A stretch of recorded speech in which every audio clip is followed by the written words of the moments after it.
Oh, you'll be delighted and somewhat surprised to know that you can now own Whose Views merchandise. Yes, a range of mugs, t-shirts, hats, sweatshirts, cuddly toys, a cheer please, and other goodies, all putting official Doctor Who merchandise to shame. It's now available from the Whose Views shop.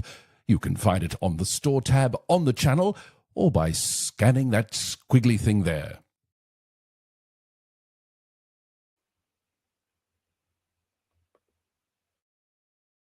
Well, it's time to dive, as it were, into the latest Doctor Who episode now. Do you see what I did there? Never mind. Well, here we go for your big review show and The Well. You see, that's what I was alluding to, diving into. Never mind. Let's see if it's everything you wished it to be. wishing well, you see. The Well. Lunch, everybody.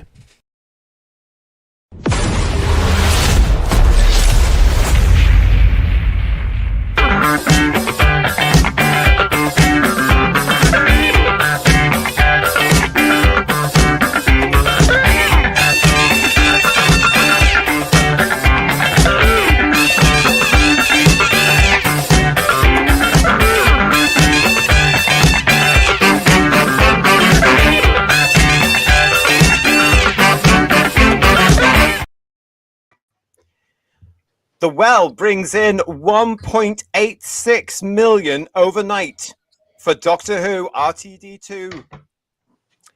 Hello, everybody. Welcome to Who's Views Reviews. 1.86 million, everybody. Yes, there was some confusion over the ratings this morning, as I pointed out in Live at 6 tonight, but it is actually 1.86 million, guys, overnight. Oh, no, it's less than 1.9. How bad? How awful is that? I know, by thousands. Thousands. It's outrageous, isn't it? But yeah. Hello, everybody. Welcome to Who's Views Reviews. Here we go again with our dip into the well episode. It's only episode 3 of this thing. I still can't quite get over it, to be honest. So it just feels like we've been looking at it for longer, you know?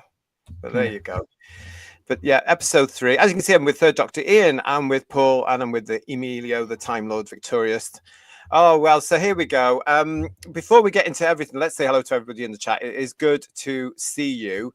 And let's start straight away with the result of last week's ratings game, shall we? And before we get into the chat. So here we go. Paul, you went higher with 1.7. Ian went lower, 1.44. Emilio said lower with 1.4. And I went lower with 1.3. So we all got it wrong. What a shame. But I'm the closest, though. Yay. Yes, but you get nothing for it. you might be nearest, but you get nothing for it. But I'll tell you what. It's the thought that counts, you know. Let's see if any of you got it right. Let's see what you could have won. Da, da, da, da. Yes, you could have won this fantastic hostess trolley and Liza Goddard, who would show you the hostess way to entertain your husband, your family, and your friends. What a shame. Look at that beautiful, beautiful thing there. Is that Colin Baker next on? Yeah, is that Colin? It looks like Colin, doesn't it? It does. Oh. Yeah. I mean, there's food there, so clearly he's interested. I mean, the food's all varnished, isn't it? That's what they do in commercials. He won't care. He won't care, will he? Well, that's what you could have won, and you didn't. Aren't you all gutted? Yes. Yeah. I've got one anyway. Terribly. Yeah. You've got one? No, I'm not. I'm kidding. No. I was going to say, ooh, get him. Jane Smith thinks, I'm amazed they didn't round it up to even further to 0 decimal places and call it 2 million. It's definitely something going on there, wasn't it, everybody? But it is good to see you all coming into the chat as we get into the well. I'm going to say right now, so that everybody knows straight away, actually, these two are doing nothing for me. Again, I'm going to say I cannot see the Doctor in Gatwa's performance, not even in this, in my opinion, slightly better than what we've been given episodes, but I couldn't see him playing the Doctor. And for some reason, Belinda is grating on me. Anyway, there you go. She doesn't make you warm to her, does she? No, really? no. What do you think it is about her then? Because I I think she's still too aggressive, isn't she? I kind of joked about making Tegan look likable, but she needs to soften a bit, because I know she's desperate to get home. But even when she's interacting with people within this episode, she's still a bit aggressive. You know what I mean? I think. I think as well what she's been like outside of the show as well, the kind of things she's posted and the things that she's said in interviews, and that's like Gatwa. It's designed, I think, to get your backs up, and then you're already on your guard with them. So when they come across as slightly unlikable, it just increases that feeling, I think. And I think I'm not necessarily sure she'll. I mean, it's 8 episodes. And she's dug herself a big hole like Gatwa did with Touching Grass already. I don't think she's got time to. I mean, next episode is mostly about Millie Gibson's character anyway. Yes. So I don't think she's going to have time to redeem herself and build up any kind of likability. To be honest. Well, that'll leave 4 episodes left after that one, won't it? It's not long at all, is it? No. And because they made her so quite obnoxious and quite irritating and just rude in that first episode. They'd not really, and in the last episode, Lux didn't really spend much time on her as a companion or developing her as a character. So when you're thrown into an episode like The Well, where it is, kind of you can call it like a thriller, but it's not there for character development, right? It's so I think it's really beyond her being a nurse and wanting to help people because that's her job and her duty. There's nothing else about her character potential is making her more her likable. I think that's the only thing that they tried to focus on in the past 3 episodes, and that's quite a simplistic kind of character that she is at the moment. It's not being developed on, so I think that's the problem. And as you guys say, if you've got 8 episodes where we used to have 13, you could develop that over a period of episodes. Now it's you're not really going to get to know her as a character or build or make her more likable in 8 episodes. That's not going to happen. This has happened in every episode so far, and it's only episode 3, what you're pointing to there, Emilio. How many more episodes do we reckon that all she's ever going to do is get out a medical kit from somewhere to prove that she's a nurse? It's so lazy with the writing, isn't it? Do you know what it made me think of? Bizarrely, watching it. I mean, I only watched it today. I work stuff yesterday, so I didn't end up watching it yesterday at all. But I watched it today, and I sat there watching it. I'm a nurse. And you could just take that line out and reinsert. He calls her Belle, doesn't he? Well, you could take out Belle and put in Bill saying, "Did you know I'm gay? Did you know I'm gay? Did you know I'm gay? Do you know I'm a nurse? Do you know I'm a nurse? Do you know I'm gay?" You've never needed classic series. You never needed that, really. Barbara didn't keep bringing out a textbook saying, I'm a history teacher. All the time, did she? No. But I mean, they look at the Aztecs. She brought that teaching thing into it, but she never referred to any of that. I mean, Billie Piper, her character Rose didn't keep going on about, I'm a shop girl, I'm a shop girl, I'm a shop girl, did she? No, because she was running away from it, wasn't she? Yeah. She wasn't running. I think Martha is probably the best comparison, right? Being a kind of a trainee doctor. The way that I think the thing that saved Martha. I mean, Martha, if you look at the first 6 episodes or so, actually wasn't that well developed. But I think what Belinda needs is she needs a human nature. She needs a family of blood to really. To really kind of get the audience invested in her and the character. We're not going to get that in this season, so I think that's no, we're not. No, we're not going to get it because there's no episodes. Yeah, I started really liking Martha. I didn't mind her in the Shakespeare Code, and I thought the Doctor was quite harsh to her because it's all mopey. I've lost Rose. Yeah. But at the end of the next one, the one back on New Earth. Gridlock. At the end of Gridlock, I liked the bit where she said, "No, we're not going yet." She got out 2 chairs. She sat down and said, "Tell me about Gallifrey." And I thought, But when you're looking at characters, support characters that were medical, I was thinking about this today as well. You've got her going, I'm a nurse, and we compare her immediately to Martha. But let's not forget Harry Sullivan. He was a naval doctor. And you know what? He was only qualified to work on sailors, so that was the problem. So. Absolutely. But, you know, Terror of the Zygons, when people were brought in from the oil rigs, he was like doing it. He wasn't, I'm a doctor, I'm a doctor, I'm a doctor. He was just doing it. And on Ark in Space, he was checking the people in the pods and everything. Yeah. He was just doing it. It wasn't, I'm a doctor, just in case the audience has forgotten, to camera, I'm a doctor. You know, there's none of that. But they seem to need to do it these days. I think it's just lazy writing myself. I want to say thank you to everybody for joining us in the chat. We've got Digby Strobridge with your super chat. Thank you. I'm not watching, but catch myself wondering if I'll ever miss a classic Gatwa story. Then I realised I'd be better off looking for Rocking Horseman. No, you're quite right. I mean, there is a lot of people going on today about this. The Well was the best one, Digby, that Gatwa has had. As I said in Live at 6, it might possibly well turn out to be, but the comparison, the measurement is so poor. Because for me, this was a rehash of several other RTD Doctor Who episodes in one. And I am referring, of course, to Midnight. I am referring to the Satan Pit and several other things that I remembered at the time when I was watching, which I've now forgotten. And again, it's my point that I've been making week after week. The episodes now are just greatest hit recycled packages. Yeah, it really are. In my opinion, we've got Woodhouse 122 saying, I think the 1.86 million is a blip and it definitely will drop next Saturday. I think you're right. Yeah. I was going to say, Amelia said this last time about when Gatwa plays a bit straighter, he's better. And for me personally, this week, he was straighter within the context of Gatwa's performance. He was much straighter in terms of the playing of it. I still can't see the Doctor, but he's better at some of the more dramatic bits, I thought, this week than he has been so far in his entire run. That bit where he says, the soldier says to him, it's inappropriate to call me babes. I was punching the air. I think we're all thinking that. We don't say that. Don't use that phrase. I just wish he'd been punching something. The guy that said that, whatever his name was, I can't remember his name. Yeah, exactly. Cassio. I knew it was something. Yeah, you need to watch him. But he's very good. Very good. Yeah.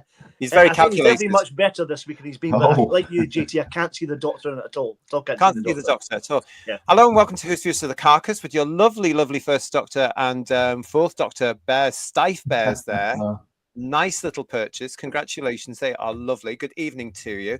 We've got Magic Stew who's saying to us, I totally forgot it was on. This is the only time I will say I actually enjoyed this one. Fair enough. Hello to Glenn Piper. Domgo is saying, oh, come on. This was a good one, guys. It was okay as far as I'm concerned. It was okay. But it was a rehash of things. And I don't know. Can I just say something in terms of what I've seen online and the reaction to it? It's, it is a decent Doctor Who episode, but I do think that we have been starved of any decent Doctor Who episode for the last 7 and 8 years. I do think, and because it is a follow-up to Midnight, which is such a great episode, people, probably had in their heads around whether there, could there be a sequel to Midnight, or, the Midnight Entity is a very good villain to have.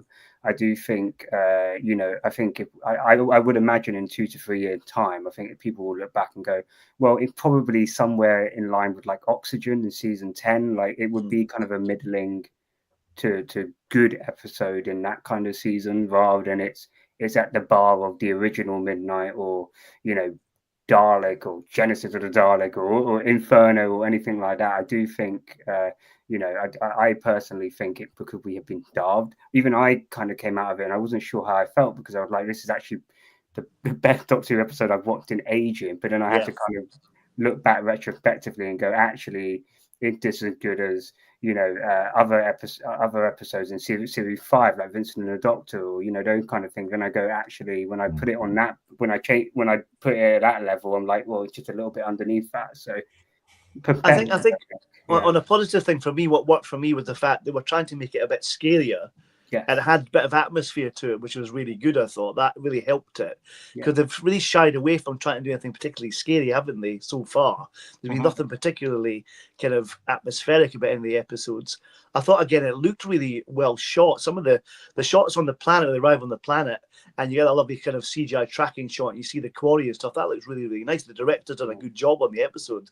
A lot of good shots in it. I thought some nice bits in it I really liked. But again, I agree with you, JT. There is a rehash of different ideas, but it is probably the best so far that Shooty's done.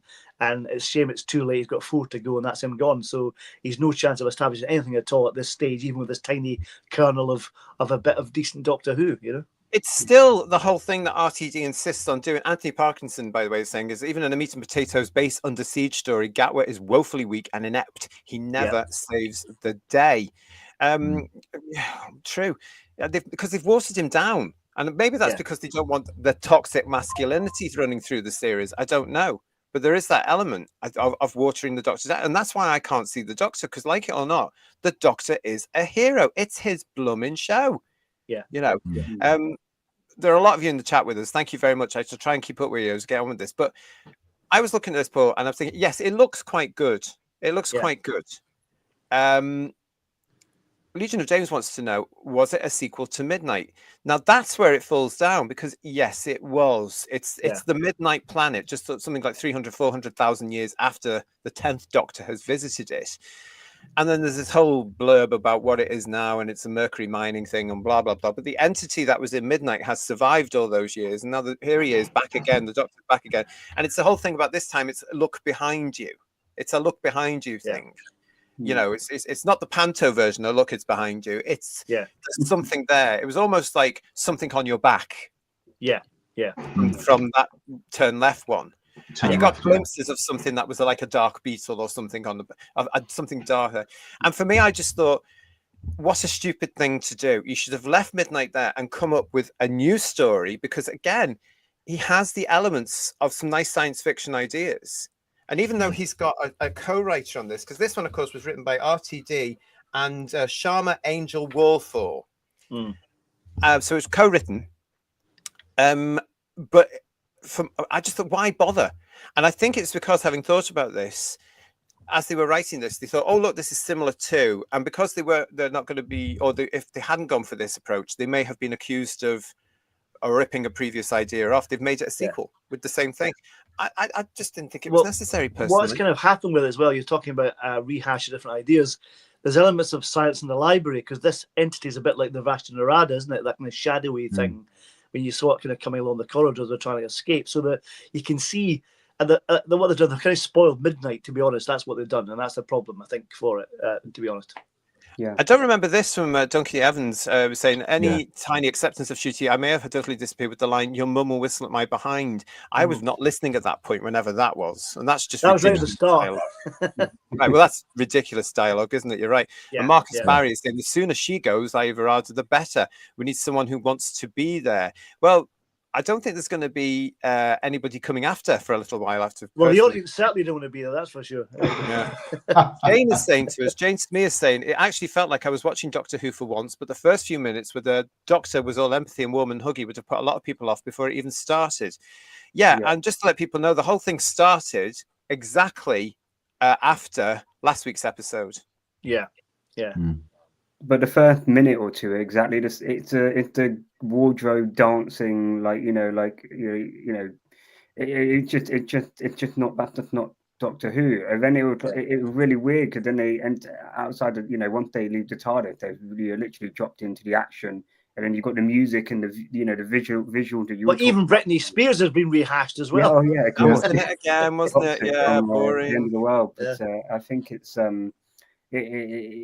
that's not the way. If you're going to do it, it reminded me of Wild Blue Yonder a bit, in the sense that the first 2 minutes of that episode is, the kind of Isaac Newton kind of whatever thing. They're trying to be funny and comedic, and obviously the race thing that everyone talked about.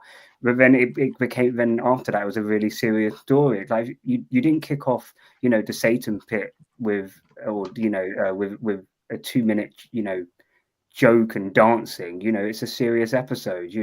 Start off seriously. Don't understand why they did that. Well, I don't understand why they're doing anything in this show anymore. I really don't. So I can't answer that because I'm completely lost with it. Maybe it's a written-in thing that there's got to be so much of this soft, ridiculous rubbish in each episode, just to remind what kind of Doctor he is. along with the tears and everything else. But I mean, it's jarring completely. And that whistling at my behind line is entirely inappropriate. Yeah. It's just further examples of sexualizing the characters, and it's totally inappropriate. I mean, especially considering the day and age we're living in. You go down the street and you whistle at a female's behind, and you probably get 5 police officers turning up at your door. Easily. So so I mean, what are they trying to say there? What they're trying to say, what they're trying to do, is incredibly inappropriate. But it's somebody saying it from the TQ cult, isn't it? So it's all right then, isn't it? That's all right then. That's all right then. Yes, that's the series catchphrase, isn't it? Yeah. Yeah. Thanks to everybody for watching and joining us in the chat. We've got a hell of a lot of you in the chat tonight. Absolutely fantastic. I will do my best to keep up with you. We've got Rose Kirby saying, by the way, I'm unhappy, but I hope you are happy. Have I missed something crucial? I quite like this episode. I'm hoping to watch next week, but me and my brain can't think if it'll be good or bad.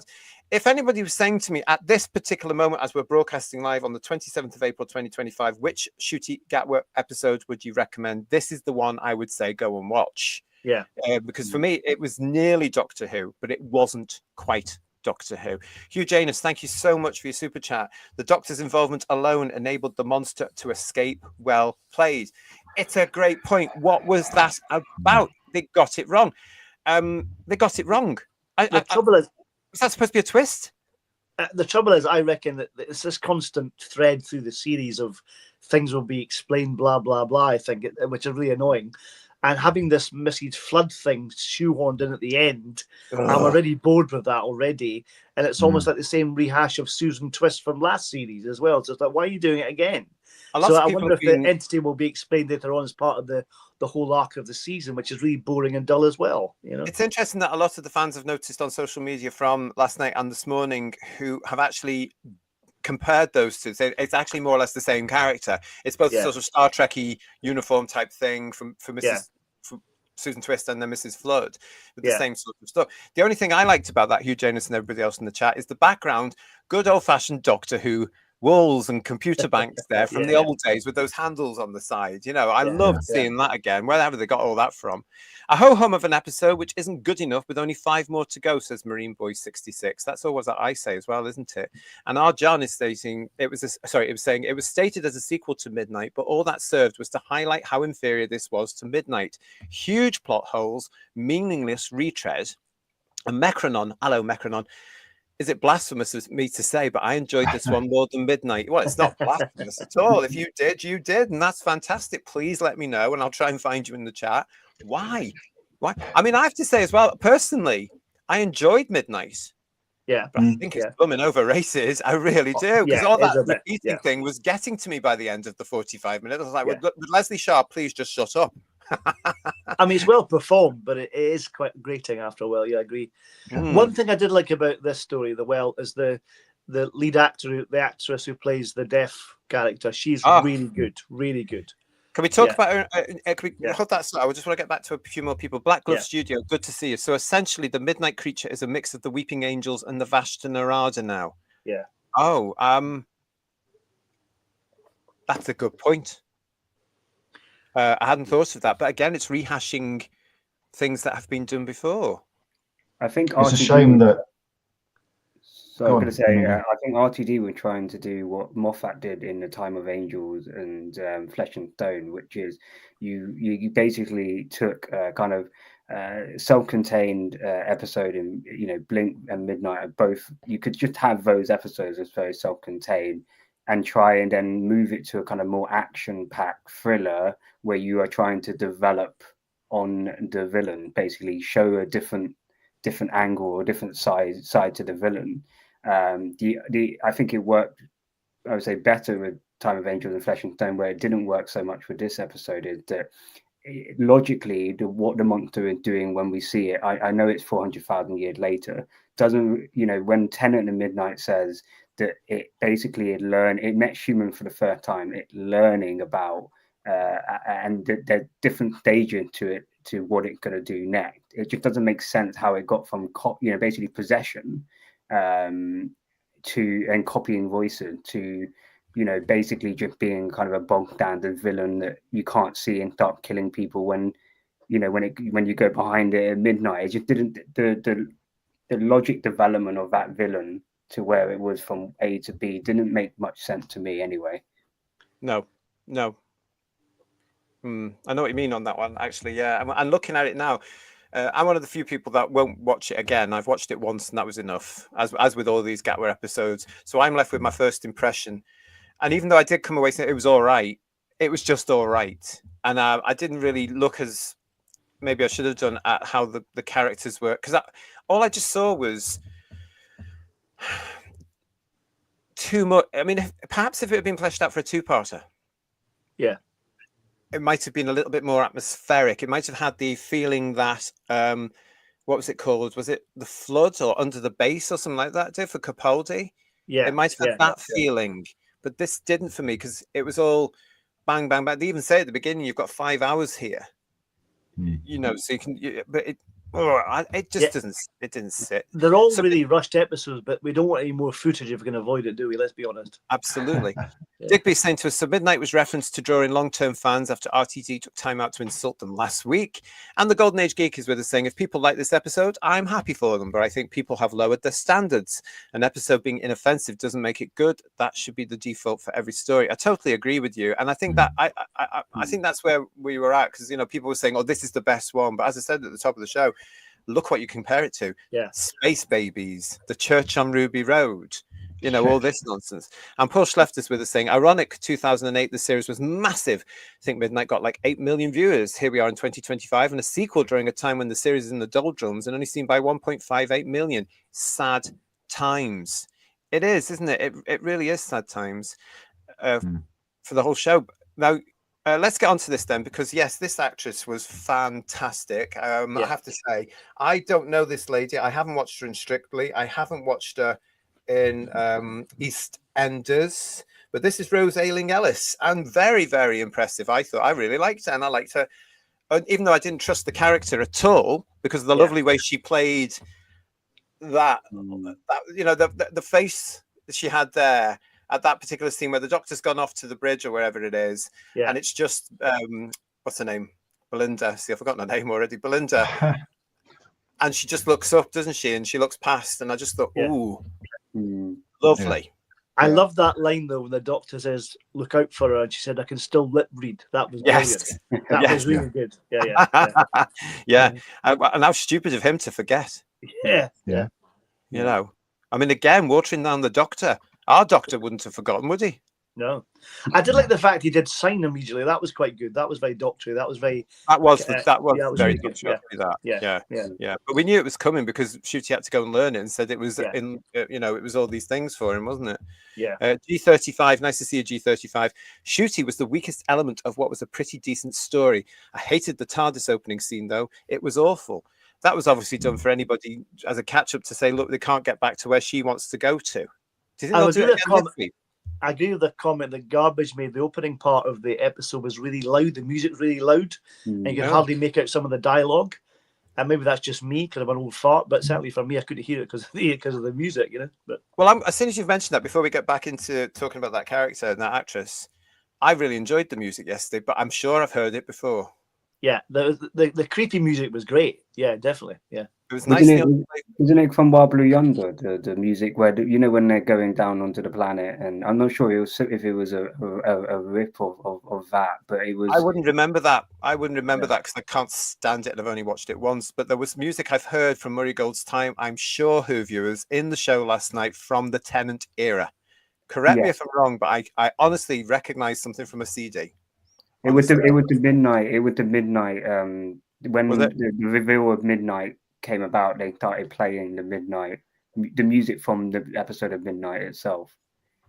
That's probably what you're probably thinking of is that tune. Lee Smith is making an interesting point, saying it felt like a play.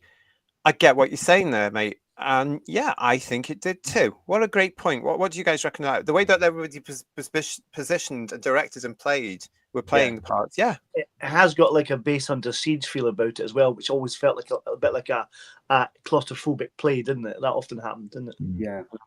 Yeah, and the set designs, I have to give it, were really good. The visual, as you say, but I think it really did help in that kind of claustrophobic, as you say, atmospheric feel to the episode. I thought obviously the set department, and they do in quite a lot of these episodes, do an amazing job of really understanding, what they're trying to put on screen, and I think it was a really, really good effort from the team on that one.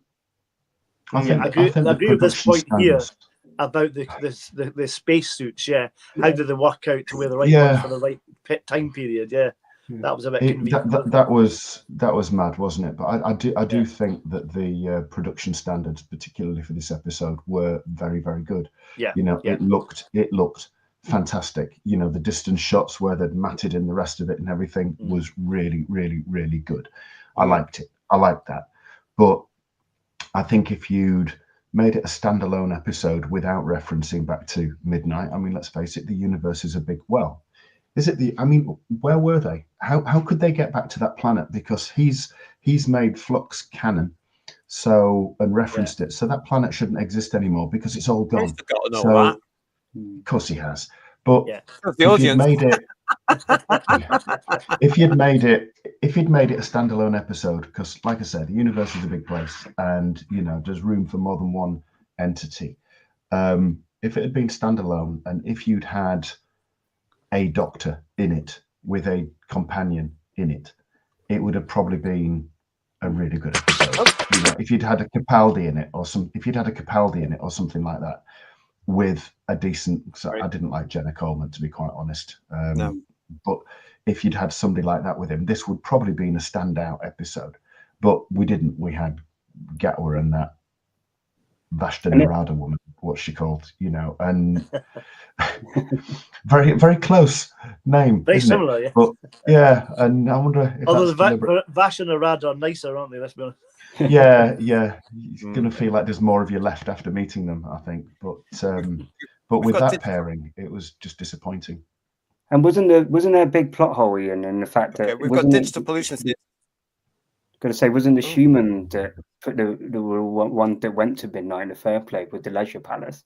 So the human beings don't, I think it's following that thread, isn't it, of Earth being destroyed? Yeah, but I don't know whether that logically makes sense with the fact that I don't think any of it logically makes sense, mate. To be fair. I do agree. They didn't need to reference Midnight. I think actually it would have been really good had they not mentioned it. Leave it to people's imagination. Maybe it could have been the Midnight entity, or maybe not. Maybe it could have been something new. That's why they should be doing it. That would be encouraging.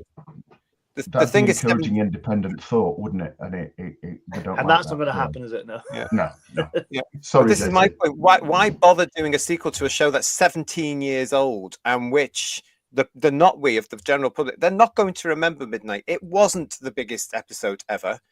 They're not going to remember. So even with that flashback, there was nobody there to actually watch it. As some of the people in the chat were saying, some of the pubs that some of the people in the chat were in, yes, they switched the TVs off after the football, or some of them just turned the sound down. Now, I can guarantee you that people in the pub are not going to be sitting there watching Doctor Who. Probably someone shut. Turn it off. Doctor's coming on. Yeah, exactly.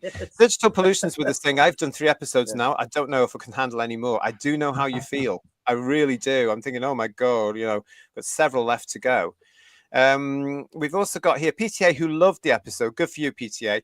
I loved the well. It was great to see Millie back next week, and Mrs. Flood will be the Rani. That is the big rumor at the moment. Matthew Pounder is saying, wouldn't deafness be cured in the future?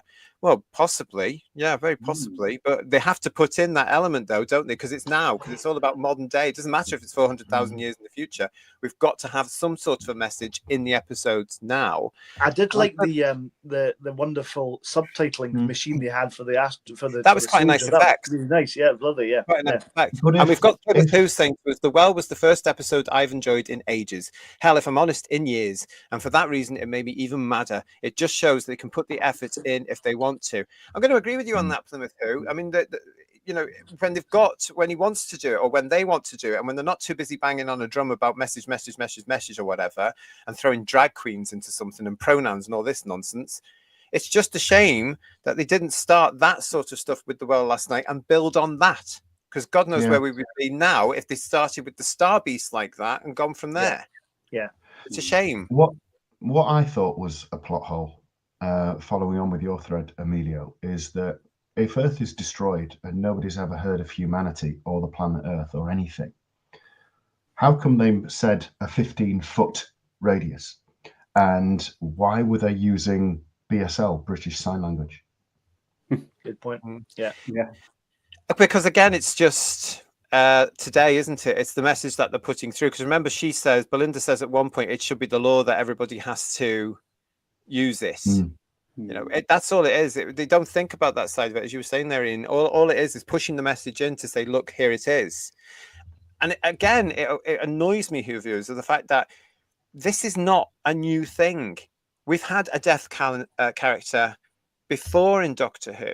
Yeah, and it was done so much better. It was just integrated normally into these two better episodes of this, which was Silence in the Lake or whatever it was called. The 2 episodes for Capaldi, this based on Decedra. I love those 2 episodes because it's Doctor Who. It's proper Doctor. Even that cliffhanger where the Doctor's outside is Doctor Who. The ghost. This was another watered down version of that. But they all seem to think they're the first to do everything. And you're not. Doctor Who's been doing certain things for 60 odd years.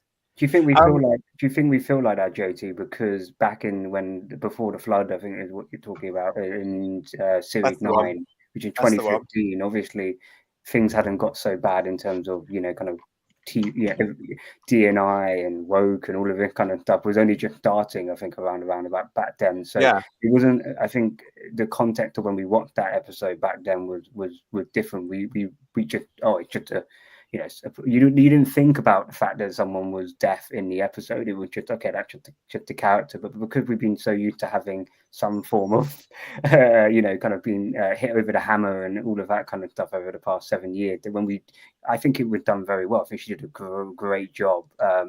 We do question why they put it in, so it kind of sours it, if that makes sense for us, even though she did a very good job and it was a good character.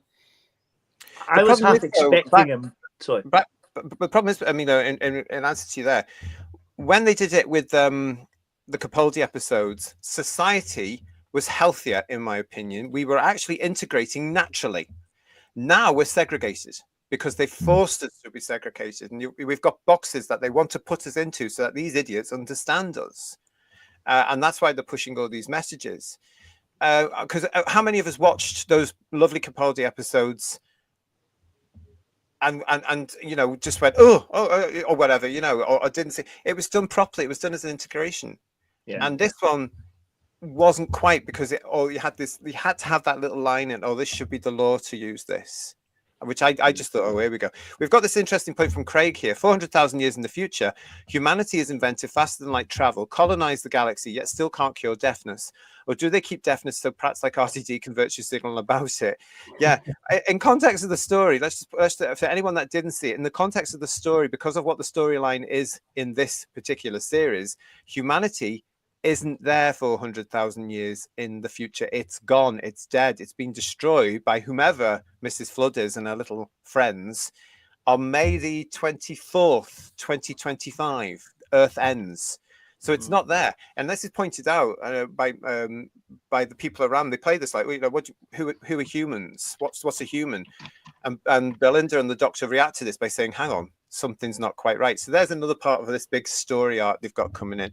Thank you to PTA for your super chat. Thank you so much. Loved the well. Great supporting actors and Shooty. But thumbs down for Shooty. Yeah. I'd agree with that though. I thought the supporting actors were more engaging for me. Yeah, than the 2 leads. The captain of the group and Cassio were really strong. We liked them. Oh, yeah. I was going to go back to the. Well, we'll just read that one up from Mark, because it's a super chat. Mark Greaves, thank you for your super chat, £5. Come on, guys! Everyone knows the universe is British. Every space invasion stops for Tiffin. It's a fact. Thank you for that, Mark. Go ahead, Paul. I was going to say just about the deaf character. I actually have suspected that she might turn to be the villain, and Russell would contradict himself about people with disabilities being villainous. And it didn't happen, because there could have been a lovely twist at the end when she actually gets away. And when she says that thank you to the doctor with the sign language, she could have been the baddie. That'd be much more interesting. You know what I mean? You know what's interesting for on that is that they zoom into, you know, when she's leaving, it zooms into the number of life forms that are on there, and I think it shows 3. Yeah. You know, there are 3 people in the lift or wherever where they're going, and then they said that there were four life forms. I think that would have been the best way to go with the episode, is have her she'd been possessed the whole time by the midnight entity. Yeah. You know, the midnight entity may be able to do something else in terms of making people think it's behind their back, but the midnight entity aim is to get out, right, and to reach wider civilization. So I think that would have probably been the best direction to go with the episode. I think she had the acting capability to kind of pull it off. Some very interesting questions from people in the chat, guys. Doesn't the TARDIS translate sign language? As the Cybermat strikes. And Lee Smith is saying, why were they talking English exactly the same as we speak now? My big question is, why were they speaking English at all when the human race has died out at this point in this particular timeline? You know, but they're so. I mean, whether humanity or the human race on Earth doesn't exist, they're still humanoid. So where are they? I know they mentioned the race name. I've forgotten what they're called, but they're still effectively human, aren't they? Really, that's the thing. It's weird. I didn't pick up on that bit. All I thought about was, oh look, that's the next bit of the story. That they've just suddenly realised the reason they possibly can't get back to Earth is because it's not there. Yeah. But you know, we'll find out over the next couple of weeks. A lot of people have been. I bet we don't. Well, a lot of people have been saying just how are they going to get back for next week's episode? Well, they don't, because they're hardly in it. It's one with Millie Gibson next week. It's not necessarily those two. They don't necessarily get back to meet Millie Gibson's character next week. The Well isn't a Doctor Who classic, but in my opinion, says Josh H., if RTD2 has at least maintained this sort of standard starting off from the specials, I think the show would have at least slightly higher ratings. Yeah, I agree as well. I think you're right there, Josh. It's a shame, isn't it? I think if he had understood the landscape properly, or where Doctor Who was when Chibnall left, any decent, good showrunner would have gone, I need to start this off with a bang. I need to get the viewers back. And people did tune into the Derby, didn't they? With like 7.8 or 8 million, whatever. It was quite healthy numbers in terms of the consolidated rating for that episode. Had they had hit something like, you know, maybe something like this, then they would have attained viewers. Instead, especially for Shooty, you know, you start off with Babies as your season opener. I mean, you know, it feels like this. I would say this season has been slightly better than definitely last season. I think they should have started off with this kind of tone in the first season. Then you can maybe explore a more lighter season later on. But I think what Doctor Who needed was to show it's serious, it's back. And I think why people enjoyed this. I think overall that it was the tone of what people enjoy most about Doctor Who. I think the problem is from the start is Shooty has made no impact with the Doctor at all. No. So he's not brought viewers in. So they're not getting any kind of enjoyment from him at all as the Doctor, because he's not engaging enough. For someone who Russell thought was so charismatic and a great charisma, it doesn't come across as the Doctor at all, and it doesn't work. So that's why people are leaving in droves, because they're not seeing the character, I don't think. No, I still say it doesn't help that he's got an outfit, that Star Trek-y type thing, or Fantastic Four thing, or whatever you want to look for there. I mean, it doesn't help because he just blends in. In our day, he would have still had his cricketing outfit on and perhaps a helmet on. And that'd be brilliant. Yeah, exactly. Yeah. I want to go to this article here because there's been a lot of reviews over The Well, as you'll expect, Who viewers as well. A lot of them are very good. So let's have a look at one. We've got one here from Newsweek.com. Doctor Who The Well is a master of tension that lives up to its predecessor. It says here that if there is one episode of Doctor Who I never wanted to see a sequel to, it's Midnight. That story about an unseeable, unknowable monster that completely and thoroughly beat the Doctor and terrified him more than anything he'd ever known. A story about how unrestrained, unquenchable fear can turn even the best of us into the worst people is simply perfect. You can't top perfection, so don't even try. It's horror movie sequel syndrome, the Weeping Angels all over again. Learning more about the monster kills everything that's special about it, so just don't bother. And yet, I think The Well nails it. We learn just the tiniest amount more about the monster, just about what it does, not about what it is, and that's the crucial difference. That's how you keep a monster terrifying. We now know that it kills anyone who tries to perceive it and has seemingly unlimited strength when doing so. Yet we still don't know how or why, and that keeps it scary. I applaud the visual work here. There is one shot where it shifts in the shadow that I could have done without, but aside from that, it is masterful VFX work where we can see something move just out of focus, just behind the characters, for barely 2 frames of screen time. It puts us in that terrifying, uncertain mindset of the characters where they're not even sure they saw anything at all, and yet they can't shake the feeling that something is there. The episode revels in this feeling, and it's glorious. I had seen rumors going around that this episode might be about the Midnight Entity, but I didn't know for sure, and that feeling enhanced the experience for me as I tried to pick up on every clue I could to work out if this was what I thought it was or something different. In an amazing twist that put me in the shoes of the Doctor, who spent the first half of the episode slowly putting the pieces together. It barely needs to be said that at this point in his run, but what an actor Ncuti Gatwa is. From the word go, you can see this glimmer of dread in his eyes, this sense that he desperately hopes he's wrong, that he's not about to re-encounter the one foe that truly terrified him. It takes just over half the runtime for the Doctor to realise he's on midnight, and yet it flies by as I was thoroughly gripped by the creeping build to the creature's first kill.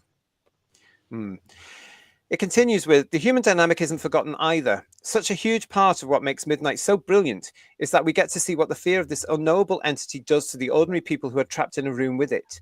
This isn't as big of focus in the well. We still get a great taste of it.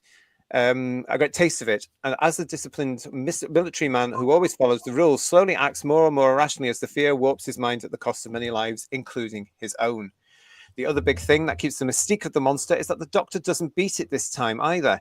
We get our triumphant moment when he finally gets one up on it, but he still can't win.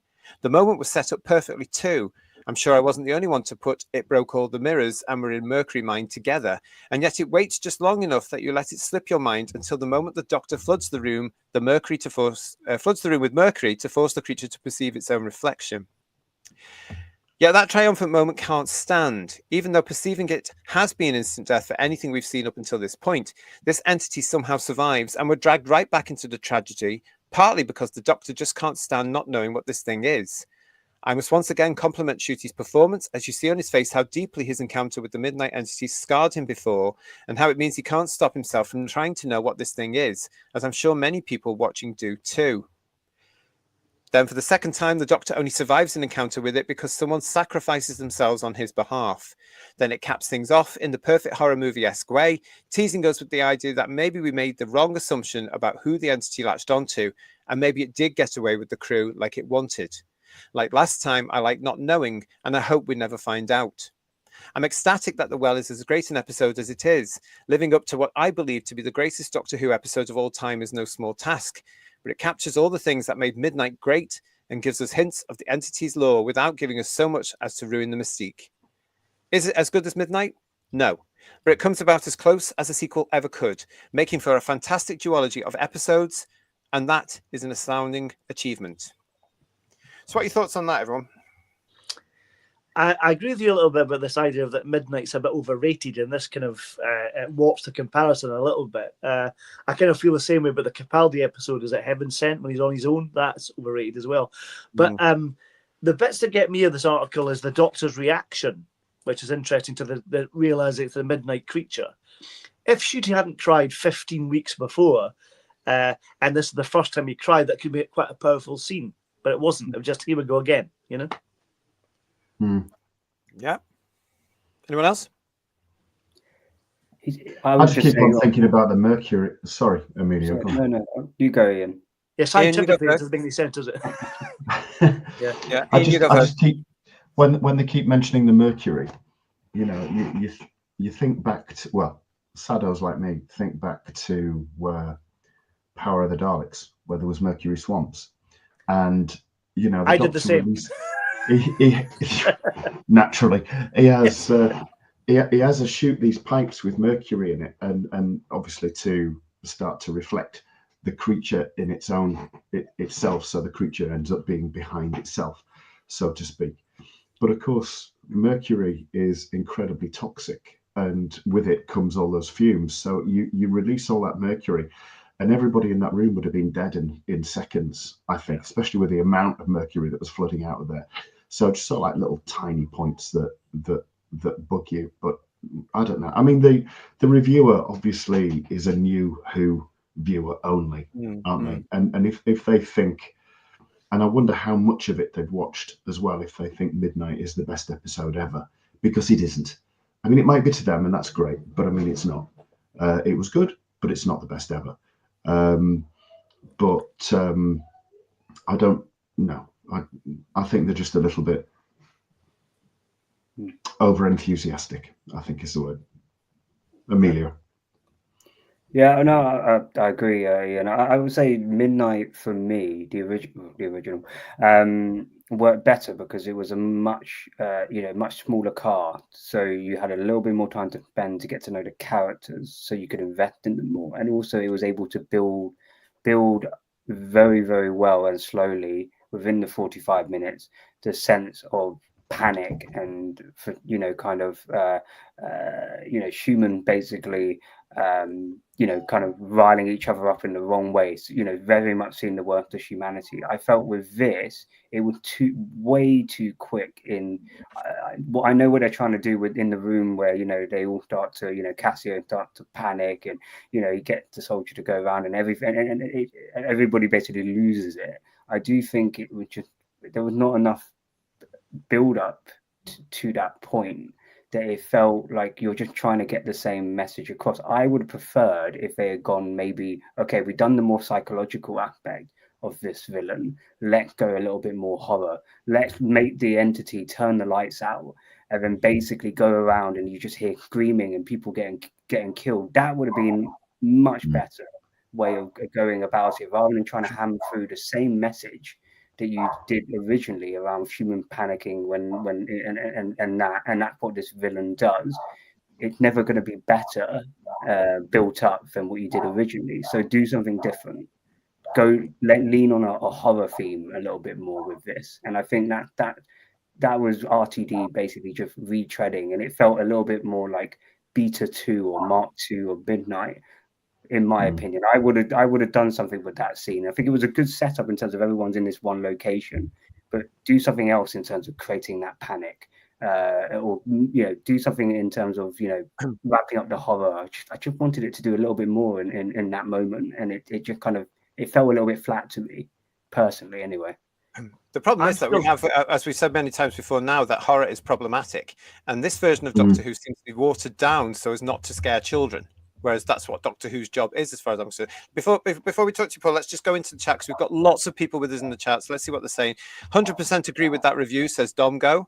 Daryl's with us. Daryl Joyce is saying, "What's that behind you, Emilio?" Oh, it's a satellite dish. Eric Hart is saying to us, "Sorry guys, didn't like Midnight, and The Well to me personally was dull and boring. I didn't think The Well was frightening enough. I think it needed to have something else about it." Well, that's kind of what I'm going to allude to, JT. I'm surprised they got as scary as they did on this episode, based on what we'll be talking about, the fact it is watered down and they're not brave enough to make it scary. You know what I mean? Yeah, well, absolutely. It was just a big hole, wasn't it? It was only so many miles down as well. Matthew Burrows is saying, "Stand in the corner. Heaven Sent is not overrated." Clive Simpson, hello, Clive. It's a shame that this is what happens when you start a series with an agenda rather than being gripping and entertaining. It does come across as very arrogant, echoes of what this incarnation could be. And Stephen Braddock is replying to Lex Kane saying, "Hi there, this doesn't hold a candle to the Waters of Mars." I would say the Waters of Mars was better than this, to be honest.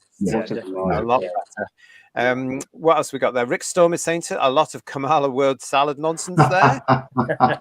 And Paul Rose saying, "But there was nothing about the entity hiding behind people in Midnight. I guess we have to assume it's evolved over time." I think there was something about that involvement, wasn't? I'm sure there was a line or something there.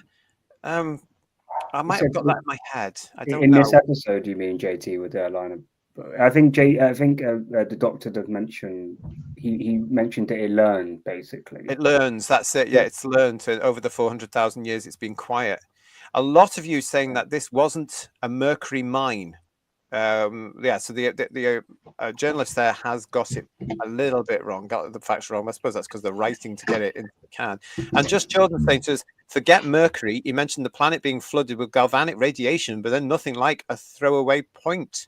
Yeah, and they didn't need it inside the facility. Austin Woods, good to see you. Midnight wouldn't be totally out of place in like series 25 of Classic Who. Oh, let me think about that for a minute. Oh, so, well, maybe more of 26. Interesting, Austin. Thank you for that. And Rocky O, hello, welcome to Who's Views. Curious, what episode do each of you feel is the best? We'll come to that after this, if you don't mind, Rocky O. We're going to be talking about that towards the end of this series. So we'll keep that because we've only had 3 of this so far. Is that kind of so far the meaning in terms of what Shooty's provided before us, in terms of the episodes? Yeah. So We'll come to that. Make sure you stay with us, mate. We'll come back to that. And thank you for your super chat, Sean Kesey. Thank you so much. New subscriber. Well, welcome to Who's Views, and thank you so much for subscribing. Really appreciate it. Welcome. It's a great chat. I thought it was the best we've had for a long while. Not sure they needed the bin lids banging every time we see it. Yeah. I'm not going to dispute the fact. I think this was probably the best one we've seen. Well, for me, I've seen since Capaldi's time because I didn't watch the Whittaker era. So, well, certainly this one I've enjoyed this more than any of the Shooty episodes so far. Really, to be honest, this one I quite like. But to me, it still wasn't there. As Emilio's pointed out, and as the guys have pointed out, there were still other elements I would have liked to have seen in this to make it Doctor Who, Sean. But I'm not saying it's perfect. No way. Yeah. No. Matthew Burrows is saying the horror was too light, Emilio. It wasn't scary enough. I agree. Again, I'm going to say to you, I think they're frightened. I think they're frightened of doing that. Honestly, I really do. Because it just might scare them too much and they'll get complaints. And, God forbid they get complaints these days about scaring the kids, eh? Yeah. And Jordan C. Hello, mate. I think Midnight is in my top 5 of the revived series of Doctor Who, but The Well was good, but I expected a bit more. It would have worked well as a 2-parter. I think it needed that to develop the things, to develop the whole story, and develop the atmosphere. And again, it's one of those typical things of today's Doctor Who. Rush, because it's got to be 46 minutes long in this case.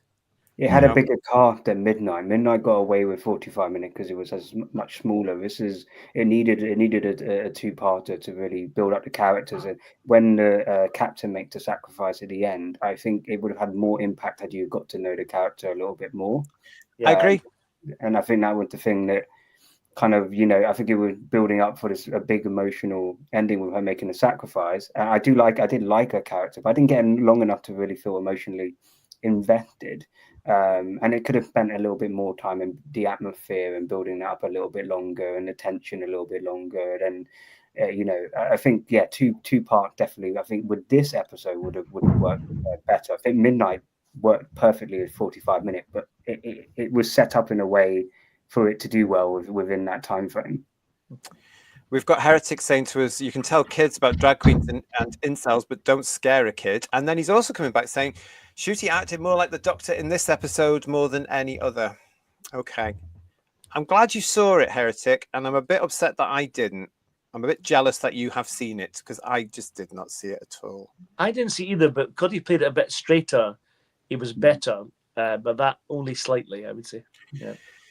I see it more like potential, Paul. Like I could see when he plays it straight, I'm like, I could see maybe a little bit why maybe they had chose him as the actor to play the Doctor, but it always feels like it's never enough. Like the gears don't shift up enough for me to go, oh yeah, do you know what I mean? It's like I can see maybe a little bit of light at the end of the tunnel, but I'm just not getting any closer. I mean, if this is coming to terms of his tenure, which we're all expecting, then there's no way he's going to make any impact for 4 more episodes, surely. I mean, really? No. Well, no, not really. I just can't stand the campness to the character. Yeah, and I know that's intentional. I just don't like it. The Doctor shouldn't be camp, and I know there should be various aspects. I mean, being comedic and being camp are 2 different things. Yeah, exactly. And I don't like it. Although there are some in the chat. Let's go to these now. We've got Paul Rose saying, JT, they literally used to nuke the site from orbit line from Aliens. Oh, right. We've got Jane Smith saying he was written more like the Doctor. Thanks. Yeah, thanks. The only Doctor bit that got me, that potentially Doctor, was the signing when he came in and met Rose's character, and that was quite good and quite doctory, and there's good empathy between the two. That worked really well, but it was only a tiny glimmer, you know what I mean? But, so from what you guys are saying, from what everybody in the chat's saying, I'm actually thinking I might have to go and watch this again, the first time I've ever watched a Gatwa for a second, because I've obviously missed certain things that you guys are pointing out here. Heretic is also saying, I see flashes of the Doctor in him, and I'm really starting to think it is scripts more than him. It's always going to be the script, because I've always said an actor is going to do what they're told by the boss and what's in the script. And what obviously RTD has said, we've mentioned it before, I am looking forward to the day when Ncuti Gatwa sits down with somebody and gives us what he saw as the Doctor, because it's not this.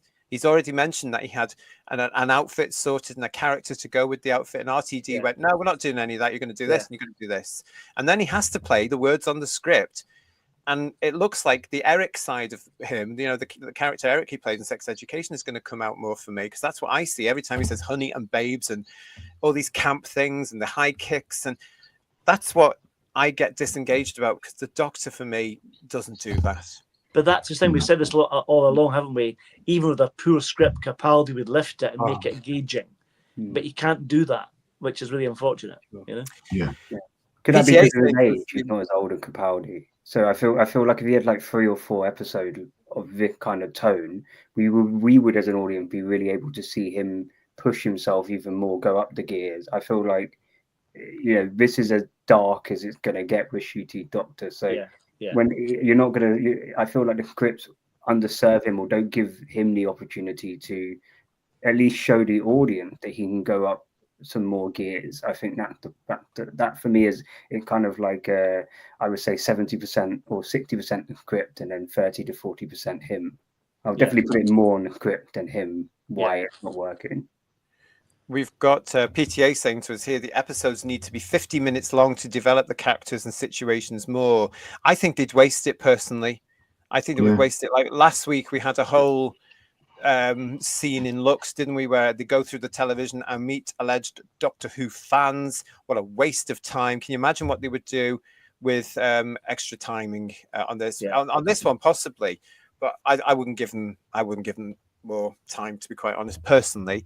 Legion of James saying to us, guys, Ncuti is not the Doctor in any way, shape or form, not even as good as one from the Curse of Fatal Death. Now, don't go mad. Don't go mad. Just Jordan saying to us, you get glimpses, then he says babes or cries or doesn't feel the vibes. That's what Emilio was going with there as well. Marie UK, I'm hoping that this episode will be enough to save the whole. Are they hoping this episode will be enough to save the whole franchise? I hope they don't. We don't need an RTD. I don't think I don't think they care either, because they're not there. They've all gone on to other stuff at the moment, so I don't think they're actually interested at the moment. Jane Smee, it's the touchy-feely emotional stuff I hate. Dalek Lives Matter, just saying it isn't Doctor Who. And Julianne, hello Julianne, I still haven't seen the Doctor. Ncuti plays Ncuti. I think he's playing a version of Eric, personally, Julianne, as well as himself. I think there's the two of them mixed in, and I don't like it. Maybe this new writer, says Domgo, also acted as script editor to the usual guff from RTD. They do suppose... a friend of mine said to me the other day, they have script editors on Doctor Who, but they're more administrators now rather than script editors, which wouldn't surprise me. Yeah. And Austin Woods is saying, babes has to go. Yeah.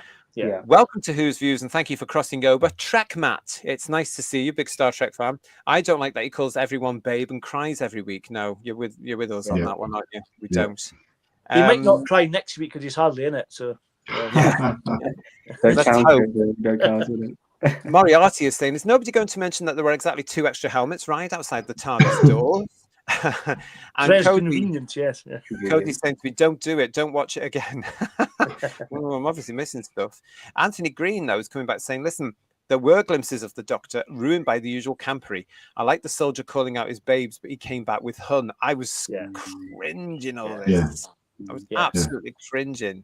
JP Strawberry's reminding us that RT, who claims no one can say no to me, as he did. And Robert Payne, you might think this, but we couldn't possibly comment. That would explain a lot. Yeah, it would. We do need to talk about. I mean, we've mentioned some of the supporting cast as well. I would like to just give a big shout out to this lady who, for me, made the episode. Now I can't say her name because it's spelt like this. And is she Irish? Is she Irish? Yeah.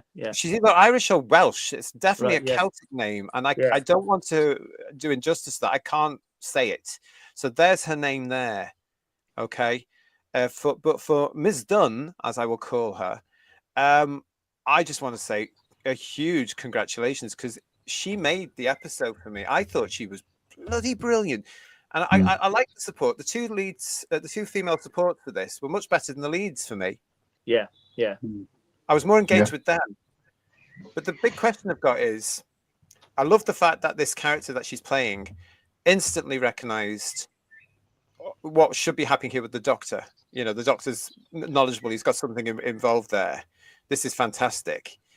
Even though I couldn't see the Doctor. But she gave up her life for him at the end. And I want to ask the question, was that a waste? Did she not have the creature with her, or did she have part of the creature with her, or what was going on? I don't understand that ending. It was very sad. I thought that had wiped the creature out, because she was now the host, and because she took her own life, therefore the creature would have died with her. But then it turns back up on the spaceship, so it's all about but she absorbed it, didn't she? Because she saw it hit her, and you heard the voice. But she then turned around and ran out, which meant everybody in the room was behind her, so it could probably just jump straight away, couldn't it? So if she'd backed out of the room, maybe. But I mean, I thought if it didn't leave her then, and she got all the way to the edge of the well, and then the Doctor's following her, and he runs in, and at that point she stood again with her back to him, so he would have copped it then. Not very smart, really, but then it's Gatwa, isn't it? So you're not surprised. It's these little points you're pointing out that I don't see anymore. I used to be able to see all these little hints or all these dramatic turns in Doctor Who. I don't see them now because it's too bang, bang, bang. It's because you're not engaged with it. That's the thing, and that's probably a lot of viewers. And I want to be, and because of these wonderful actresses in this one yesterday, I was getting more into it. Had there been a second episode, I think I would have got there, even though Shruti Gatwa and what's the names in it, Vashta are in it. I think I would have got there. Thank you, Farstat, for saying it's pronounced Keelan. Thank you. Thank you. I wish people would put that, if it's pronounced Keelan, spell it Keelan, for goodness sake. Robert Payne is agreeing, total waste. And problem being, saying to us, she may be a good actor, but when they make out towards the end that when she was a girl, she was the bestest runner. She ran like a duck. That put Jodie Whittaker to shame. I think that was actually down to a line that she says earlier, wasn't it? In the context of her story, I didn't mind that. The little girl was her memory of her running in the war, and she mentions that earlier on. So it was her. She'd been in the war all her life. This particular war that we're on, so I didn't mind that. I thought it added to the character, and I thought it was done well. Personally, himself, PB.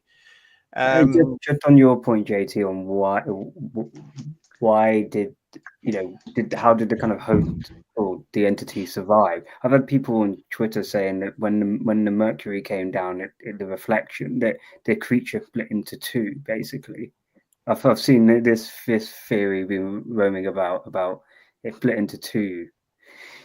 Maybe like a reflection of the bi-generation or something. There's all of these kind of different stuff. But I don't think it was it definitely, there's one thing kind of leaving it to ambiguity, and there's another thing not having any logic behind it. And I think it didn't do a good job at addressing how did the creature in some way survive from one to the other based on what we learned in the episode in terms of how it works. But I mean, again, that's a good point. If we didn't see what the creature was in Midnight, we didn't see what the creature was here, how do they know that there's just one? That thought crossed my mind that it could have been a colony of them, perhaps. Who knows? If it had evolved. They're just working on the assumption there's just one. It's just an entity. Well, where did you read that then? Where did you come to that conclusion? What's your reasoning behind that?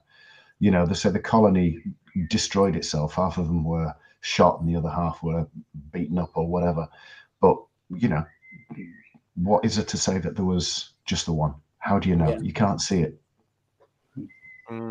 We've got who's got a bird? Who's got a bird? We can hear birds. Who's got birds in the house? I've got some birds singing in the tree just outside. All right. Okay. Sorry, that's me. They are outside though. Okay. Josh H is saying one of the few good bits about Doctor Who post 2017 is the supporting cast has been mostly good. Even during some of Chibnall's episodes, they had some good guest appearances. Well, I can't speak about that, but I thought the cast last night was good, and I enjoyed them. Big thank you for them for actually pulling it off. And they made the episode. I think they did what I think the lead should have been doing for me. But they're nowhere near as memorable as the side characters that you used to find in RTD1, from the Satan Pit or the original Midnight or even the Waters of Mars. I remember those side characters a lot more than I do with these characters. But again, I do think it's, even though the episode times in some aspects are the same, I do think they don't deal with the 45-minute pacing as well as they used to. So the episode could fly by. You don't really, like I say, you don't get to invest in those characters or really learn too much. I mean, this was a better example, but it's nowhere near to the same level of side character we got in 2005. No, not. But again, it's this whole new style that RTD has, which I find just lackluster and lazy. This one at least had a little bit more energy, and it had a little bit more commitment. Maybe he was having an off week. I don't know. But it certainly wasn't in the style that we've had recently since the 2023 return. This was a little bit more bodied, but not. As I say, it was okay for me. Lex Kane, thank you for your super chain. 2 plot holes. The door of the base is left open and alien escapes. And the alien is on the spaceship. Plus, what's her name? Alyssa. The chef will take over again. Only 2 plot holes? I saw a hell of a lot there of plot holes there. The fact that she does get away, she says thank you to him. That actually is a little bit worrying because... could there be a sequel from this? As that guy in the whatever his name was in Newsweek said, yes, there could possibly be, but there should never be. Just leave it now. You've done it enough. So I think there were a few plot holes in it. Lex Ionic Plasmoid is with us saying, let's all just say this was slow-mo running and other than these 1 or 2 easy nerfable cringe moments, actually a solid familiar Doctor Who episode. I think it was trying to be the whole format of the base under siege. That was the Doctor Who element I recognized. Yeah. And then the rest of it was sort of, it's trying. I was actually literally sort of, go on. You can do it. Yeah. It felt like a Stephen Moffat episode as well, a little bit. You know what I mean? It's got lots of Moffat elements to it. The kind of, it's behind you, all that kind of stuff. It's like, don't blink, it's all the same kind of thing, But... Yeah.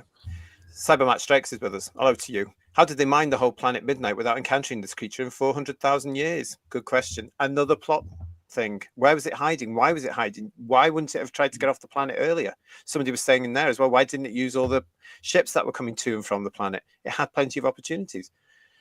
The Doctor wasn't there. That was the thing. It's like the elevator, but the elevator, says Ken Parker, showed 4 people in it when there were only 3 originally, so there might have been 2 creatures that survived. Yeah. Ooh. Oh. I thought the way that was it Rose Ellison character, kind of the smile she gave when she said goodbye to the Doctor. I did think there was like a little bit of something, that I just felt a little bit that she could have been possessed. I don't think that's the thing that RTD was going down, but I do think that maybe the Midnight entity or one of the entity could have been with her basically. And then you got the other one with the character at the end, right? The way they leave it on the cliffhanger as well. It'd be much more exciting if she was an ally to the entity, or she was in cahoots with it. That'd be much more exciting, wouldn't it? Yeah. Oh yeah. Well, I was waiting for the twist. Yeah. And I thought the twist was going to come when she said thank you to the Doctor and goes in the lift. I thought that was her saying, she's tricked him. There's the twist. Yeah. And I was expecting her to come into the spaceship at that point at the end and be a bad guy. But oh no, it was a new character, another character that comes in and does that.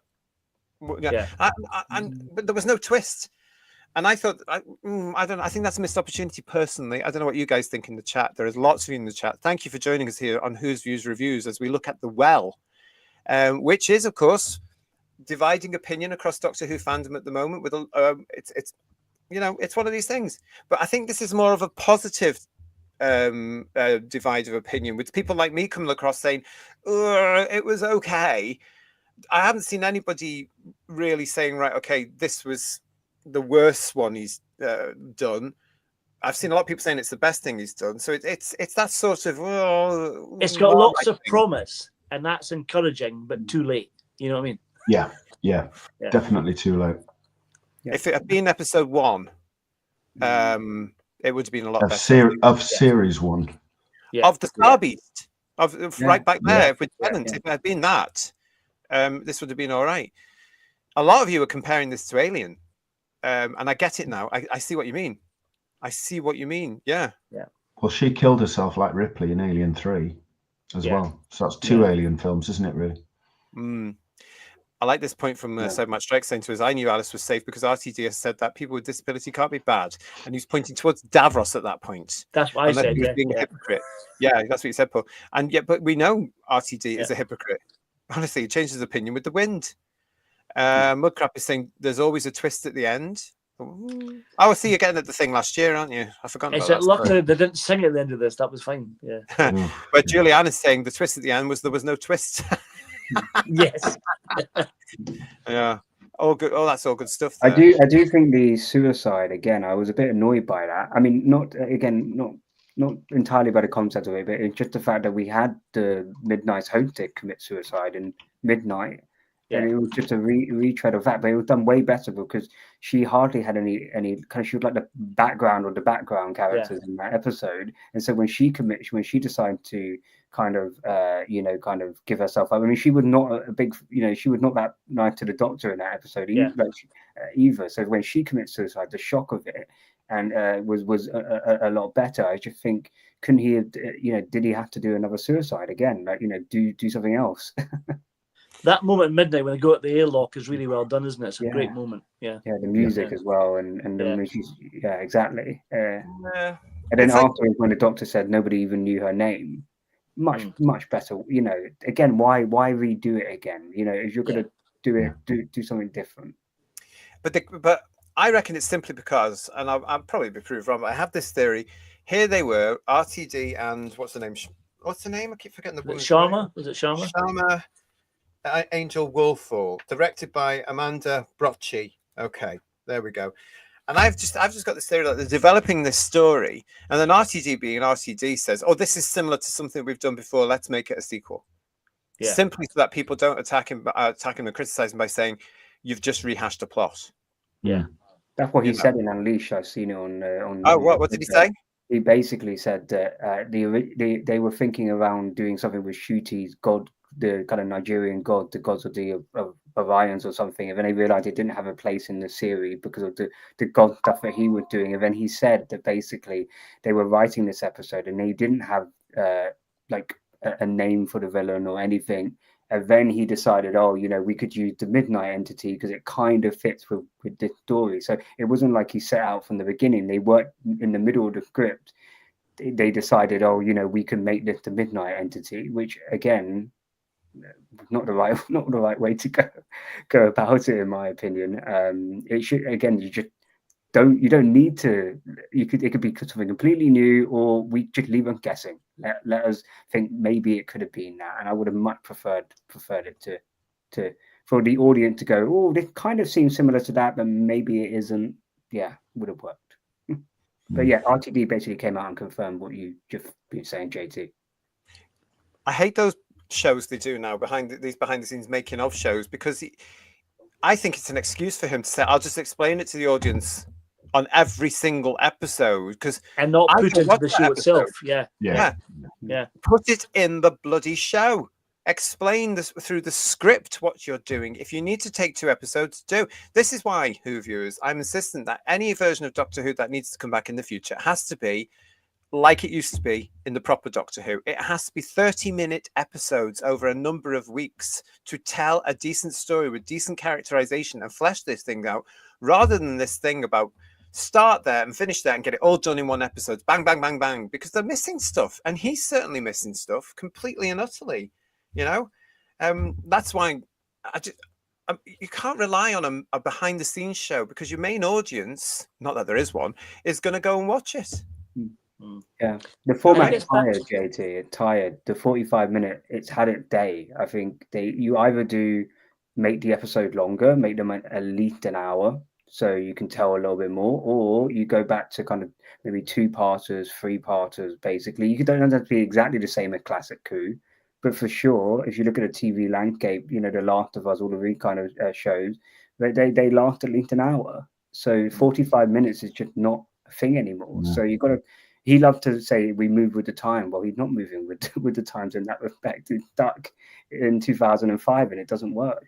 And because they're always banging on about this report that they allegedly say they saw, I don't think it was a report, everybody. I think it was them listening to people like Crystal Meth and people like that by saying this, old Doctor Who is too slow.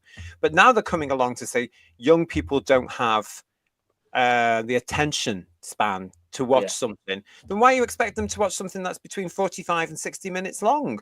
Yeah. Why are you doing that? Bring it back as 25 or 30 minutes tops episode and let them watch over a number of weeks. Surely that would be enough for them. 30 minutes there, 30 minutes the day after or the week after or whenever you want to put it.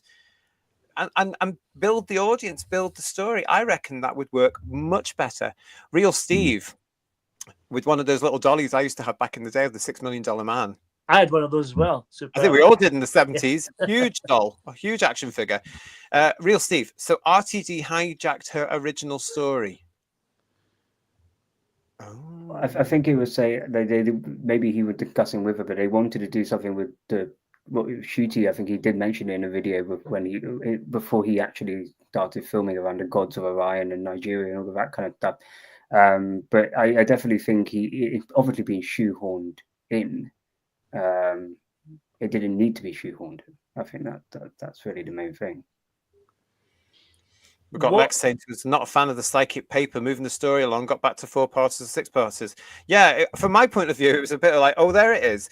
I've been wondering last year where that thing was because I hadn't seen it since Smith, I think, because I don't recall Capaldi using it, but then I can't remember much of Capaldi's era either.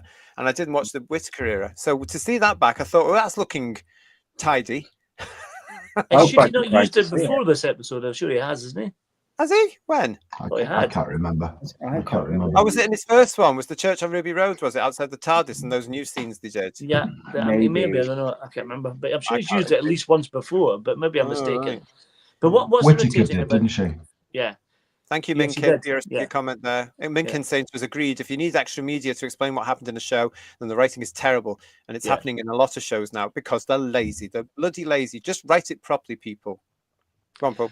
What I was going to say was, again, this episode, bringing back the Midnight Entity, we've kind of touched on this already, but if this show is not aimed at the fandom, and we've been told to go away, why do they keep bringing back, again, like Sutek, elements that only fans will pick up on? It seems a bit hugely contradictory. Because he is.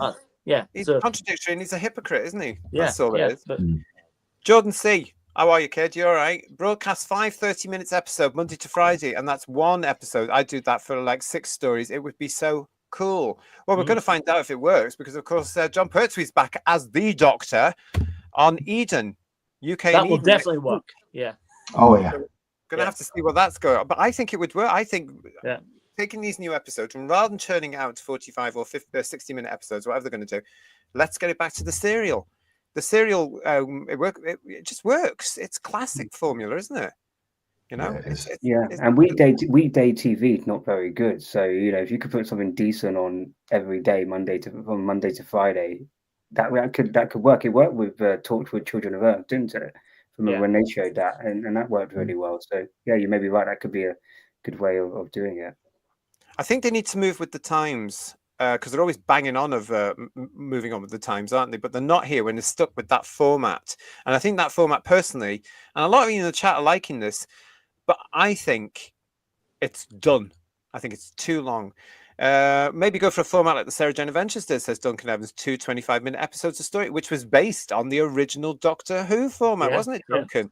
Lex is saying it was Church on Ruby Road in the nightclub that the psychic paper was last used. Oh, Genetonic Inspector, wasn't it? That was it, I've forgotten about that. And Matthew Pound is saying to us, we live in the UK, not Nigeria. No one would understand an African god. You would think so, but there's a hell of a lot of people now here who probably would. But we wouldn't. The mass audience of Britain wouldn't know. We wouldn't know. I mean, we do have an episode coming up, Paul, and I want to say publicly at this point, Paul was right.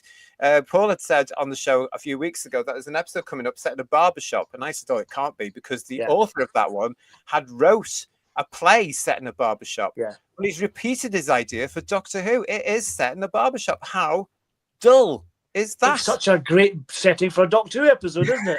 It's going to be coming up, though, in a few weeks' time, so stay with us. Philip wants to know, guys, where have the Daleks, the Cybermen, the Master, etc. gone? Well, they're problematic. You're not going to get them in this version of Doctor Who.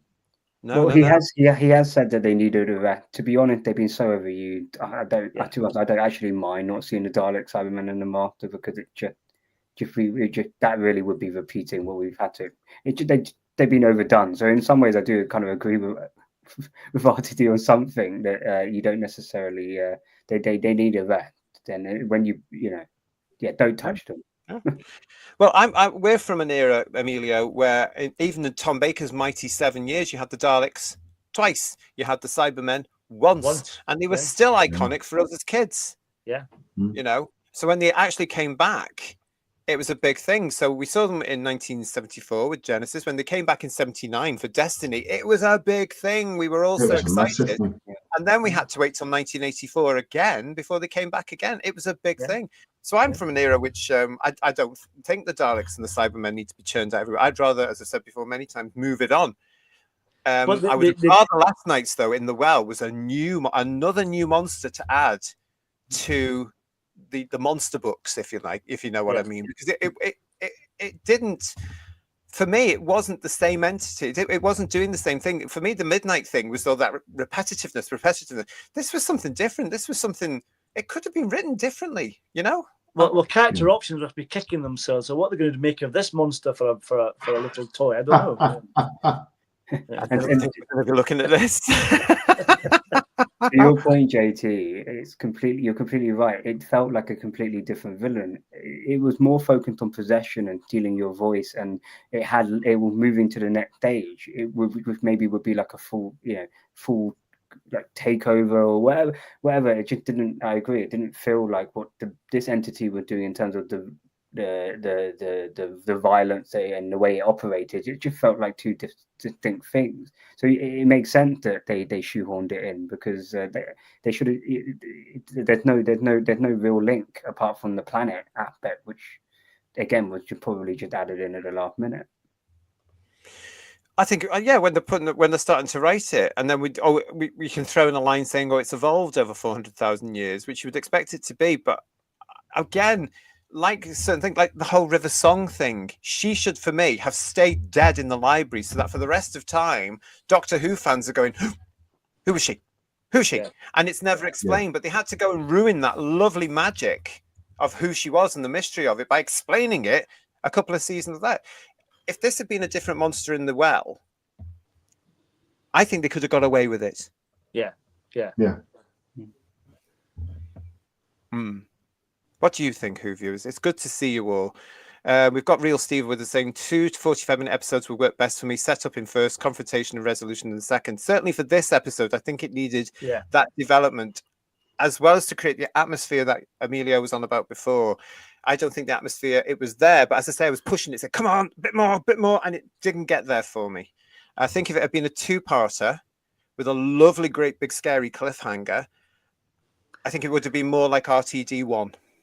I'm surprised they haven't changed the format, the running time, because on Disney Plus, if you look at some of the Star Wars shows and things like that, or the superhero stuff they do, the time fluctuates massively.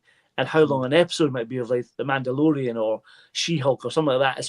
It can vary from being 25 minutes to 45, whatever it is. So I'm surprised they've not changed the format to accommodate some of Disney's demands, to be honest. But to be honest, I mean, it's been done before. It used to be done by the original BBC, to be quite honest, with Doctor Who, with the original. 2 times 25 is 50 minutes. Yeah. So you're actually getting more. Yeah. In a sense, you're getting more for that. So again, it would work. So 2 30 minutes, because I think it would have to be 30 minutes for schedulers now. I think that's nice and neat, including title sequences, don't forget. So you would be probably running to 23.50, 23.70 possibly to an episode with title sequences. I reckon that's good sales as well, because you can smush them together where you want to on your streaming channels or whatever. But I think genuinely people now, the not-wees and young people, I think they would go for the episodic format of 25, 30 minutes. Get it out the way. 7 o'clock on a Monday night. Or I've watched that now. Now I'll go and do whatever young people do these days. Moan about something or mess around with personal pronouns. Yeah. The funny thing about RTD1 was that most of the great episodes of that first era were two-parters. again, it showed that they missed the trick. At least they could have at least had like a mid-season two-parter in this 8-episode run. Not that I agree that 8 episodes is way too short, but definitely they could have had like episode 4 and 5 be a two-parter and then you have a two-part finale. I do think we have been underserved with cliffhangers, and cliffhangers is a massive part of Doctor Who. Yeah, it is. Yeah. But I do think that means that they would have to work harder in terms of their writing, which they don't want to do. Yeah. The problem we've got now is that sadly, I would think we've got a whole load of young people that don't understand the importance of cliffhangers to Doctor Who. So it must be a shock when they go back and watch proper Doctor Who and go, "Oh my God, what's this? Oh, it's just ended. What's going on?" And then you have to come back. I think, that was the whole reason why you get those pre-title sequence scenes now, isn't it? So that he said, at least we've got a cliffhanger in there. I don't think it necessarily works. And that one yesterday wasn't brilliant, was it? Because out the spaceship. It's only ever worked a few times. The best one was Unquiet Dead, with a woman coming towards the camera, as the ghost. That was brilliant, but very rarely did it actually work, did it? When they did it, Yeah. Somebody on YouTube actually made a cliffhanger of this episode when the midnight reveal happened. So then it was like, to be continued, which the big letters coming up. Exactly. Yeah. You're watching Who's Views Reviews. We are looking at Miguel. It's good to see you all. Thank you so much for joining us. If you're new to the channel, please subscribe to the channel. If you are not new to the channel, please make sure you've already subscribed to the channel. Let's see who's calling in to the Who's Views hotline right now, shall we? Hello, Who's Views Reviews. How can I help you? Oh, is that Who's Views? I'd just like to say how much I loved that episode. And I thought it was wonderful to see such wonderful representation. And it was such a scary episode too, which was fun. But I wouldn't want it to be too scary because we don't want children thinking there are frightening things in the world. By the way, I don't like this channel. You're all mean. I've been a fan since David Tennant, I'm a real Whovian. Okay, well, thanks. Oh God, they're gone. Thanks for phoning, whoever that was. Good to see you. Thank you for phoning in. Crikey, were they in a phone box? Were they? Well, I think so. Absolutely. I think they were. The Peps there, yeah. It's a blast from the past. And which David Tennant have they been a fan since? Star Beast, maybe. Yeah. Star Beast, probably. Yeah, goodness me. That's what happens sometimes on these shows, everybody. We get people phoning in and annoying me, quite frankly. There's enough to do on this show without phone calls coming in. But yeah, lots still to come up on the show. We're going to be doing very shortly. We're going to be doing the ratings game. We've also got the all scores on the TARDIS doors as well. But did anyone actually manage to catch how many times Shooty Gatwa cried last night? It was just the once, wasn't it? Well, let's find out, because it's time for the crying game.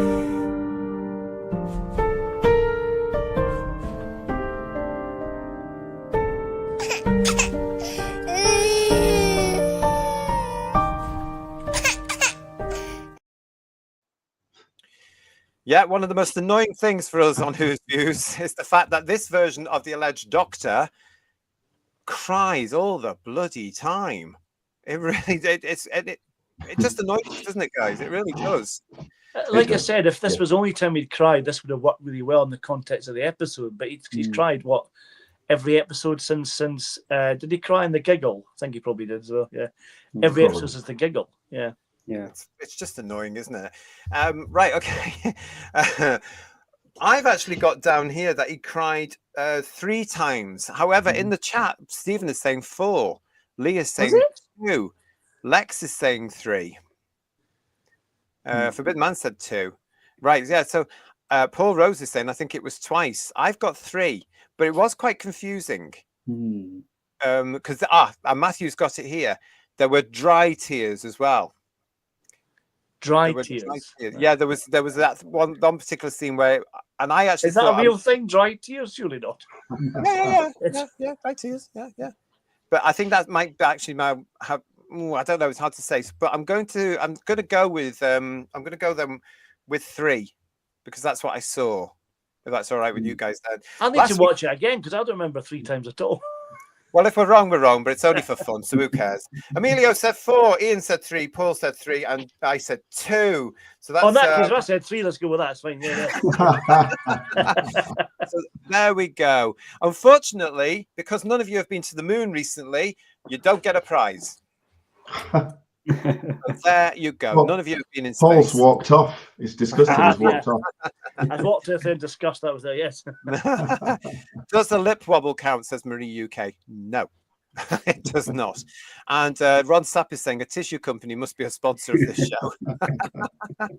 Lots of it then. Yeah, lots of us. If we've got it wrong, listen, it's only for fun. We don't really care.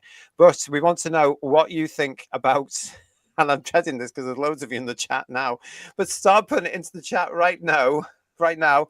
Put cry and how many times you think Gatwa is going to cry in next week's episode. Now, bear in mind, this is the alleged Dr. Light one. This is starring Millie Gibson. Now, he is still in it, so bear that in mind. But start putting it in the chat now if you want to take part. You don't win anything, but just put them in. Put cry like Bill Lowry's done there in the chat and how many you've got. I will look back at it after the show. Thank you, Dom Go and Robert Payne. I will look back at it after the show and have a look and see what you've got. Well, I go to third Dr. Ian and say how many times you think he's going to cry next week in Lucky Day.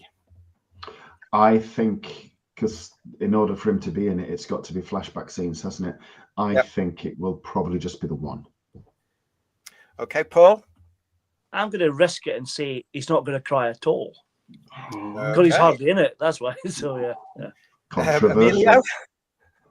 He cried, I think, in every episode he's appeared in, if I'm correct. So I'm just going to stick safe and just say, like with Ian, one. Okay. And I'm going to go for the one as well. Well, actually, no, I'll be different and go for the two. There we go. I'll go for two as well.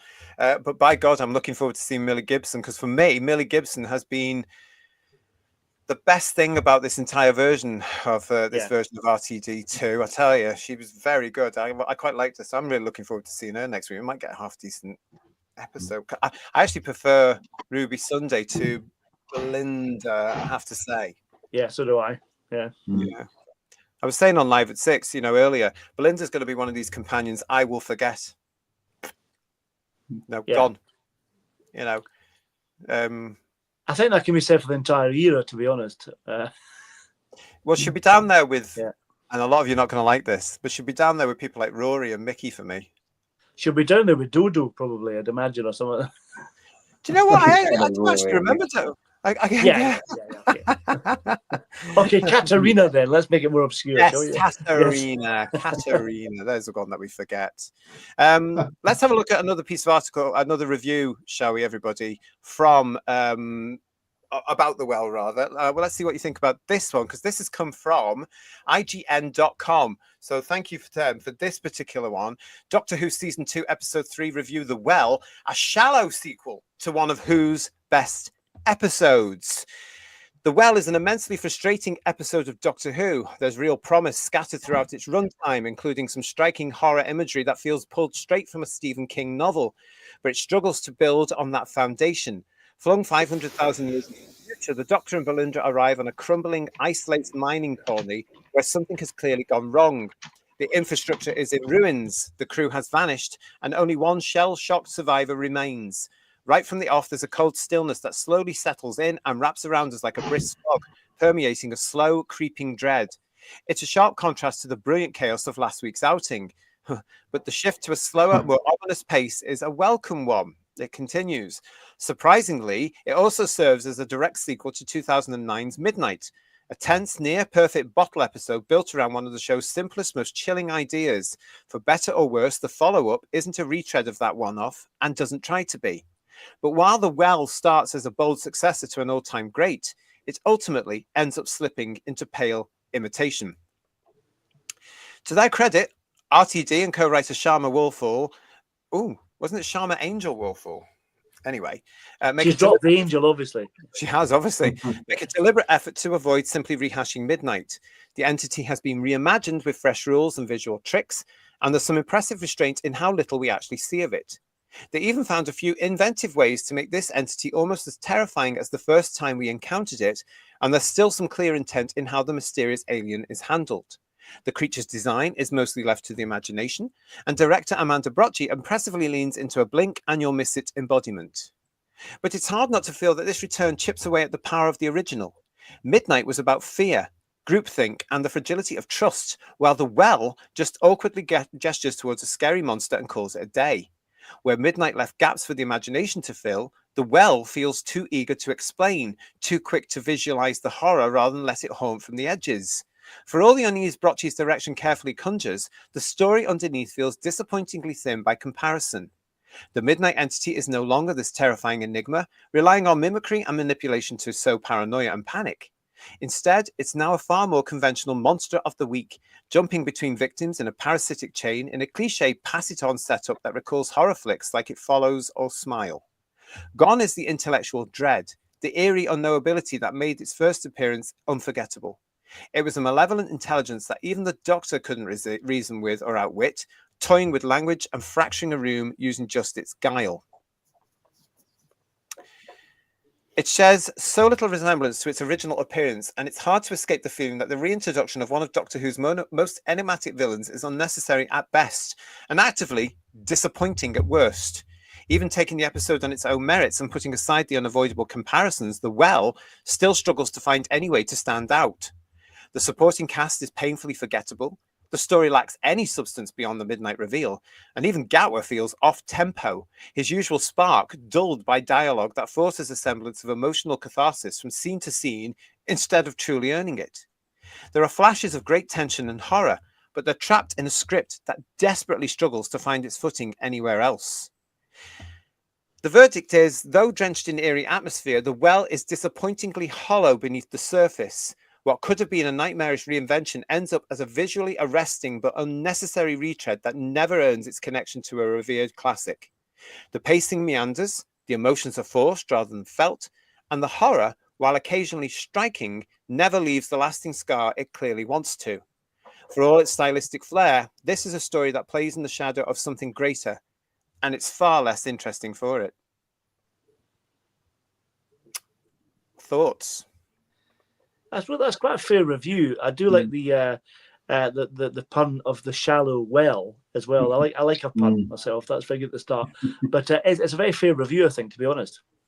Yeah, I'd say it was fair. Yeah, I think it's fair. I think they're still paying too much credit to Gatwa, suggesting that he's normally good. I mean, that didn't force him down other things. This would have forced him to actually act a bit. Yeah. But no, I think it's fair, but still over-egging any ability that it's trying to suggest Gatwa's got. Okay. A lot of you started to talk about this particular interview and review as well. Marjorie saying to us, hi Marjorie, finally an honest review.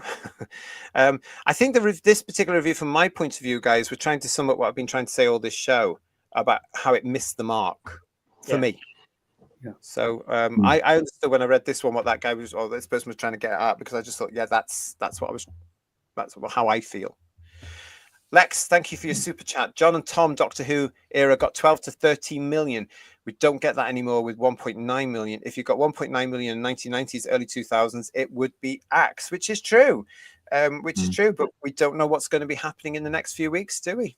We have no idea. A few theories, haven't we? Yeah. We've got theories, but we don't know.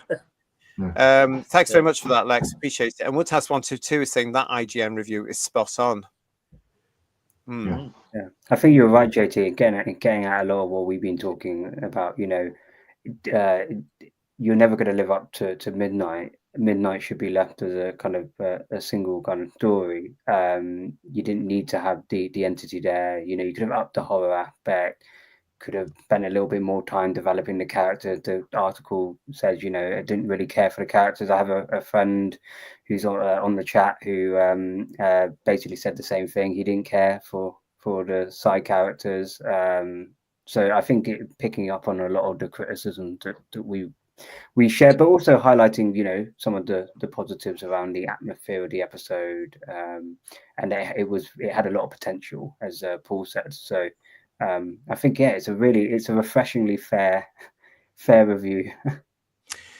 Yeah, a lot of you are pointing this out as well. Actually, Julianne is saying to us, it seems the critics are getting more objective. Are the scales beginning to fall from their eyes? Yes. I think they are, Julianne. I think they absolutely are. And as this whole DEI nonsense starts to fall to bits, I think they're becoming more of what they should be, which is a critic. Critics are paid to criticize. There's a clue in the title of their job. I love the comment you put up earlier about the suggestion that it should have had a tempo in the first place. That's quite nice, like that. Yeah. Thank you for that. Yeah, we've also got Digby saying to us, it's interesting that the dam has cracked on protecting Gatwa and RTD amongst the reviewers. Could it be that they know that they're not there anymore? Yeah. I don't know. Peter Venkman Fansite saying, usual spark. Ha ha ha. An actual critical critic, says Marie UK. Absolutely. What else we got here? Martin Brown's joining us and says, hi gang, another good episode, thank you very much. You mean them, you mean Doctor Who? All right. Could it be saved from the axe? No, Martin. I think possibly the reviewers can be a little bit more accurate now, because what have they got to lose? You know, they're not going to have any visits to set, because the set's gone, apart from the TARDIS set, and it's all closed down. The studios are closed down. So there's no filming that they can get invited to. There's no upcoming Christmas special that they could get previews for. And they're only dishing out, as you've mentioned before in the midweek shows, JT, they're only distributing the same press pack with the same photos and the same, and there's no access to the actors. So why should they kiss RTD or Bad Wolf's arse on any of this? They can just be honest about it, because there's no consequence. And they should have done that honestly anyway, but they never have. We know that, but you know. Well, and to add on to that, you know, I do think also part of it is the fact that they are finally waking up a little bit to the fact that the kind of, you know, the fourth woke ideology into Doctor Who and lots of other TV shows will lose you money, and nobody's going to pay to listen to you write a review if you're just going to pander to that. So I do think it's just taken a long time for them to slowly just wake up and go and smell the coffee, really, in that respect. So I mean, it's again a bit like the show, a little too late for these guys. Well, I don't really care what your opinion is, because you know, you've not been objective before. So I'm going to point out again, because we've all got to remember this and point this out to others. These episodes were all written on the back of him starting with the Star Beast and going right through. Yeah, it was written in, you know, within the same year, basically, without any audience feedback, without any critical feedback, without any fan feedback of how good or bad the show was going to be, and it was done back to back, these two series, and then that was it, done. Yeah.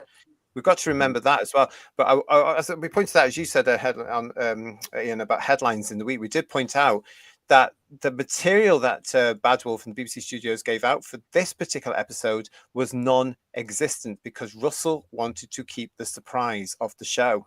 1.86 million people tuned in live. And even then, not all of 1.86 million people would have been watching.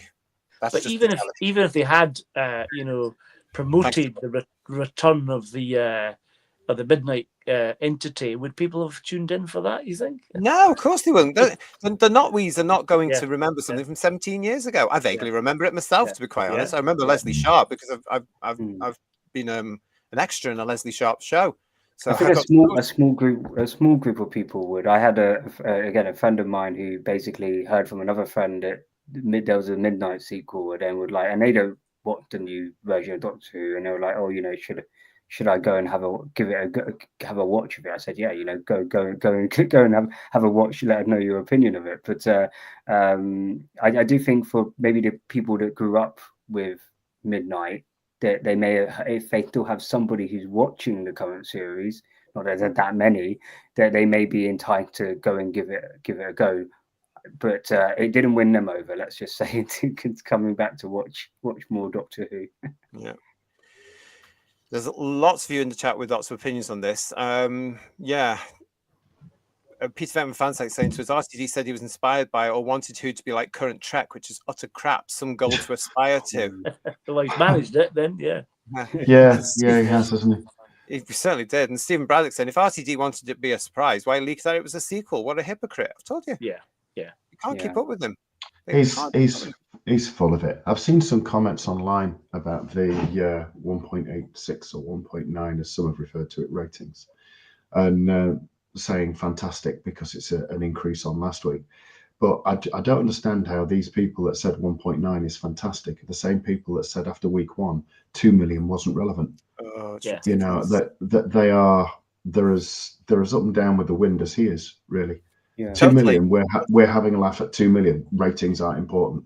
Then they get 1.86, and it's like, it's fantastic, it's great. It's like, no, you're off your What will happen if it goes down next week and the week after? What will they do then? Because remember, and we've got Bedweer coming back to join us on Headlines this week. Come back and join us for our ratings analysis with Bedweer. This is exactly what happened with 73 yards last year. It went up on the football night.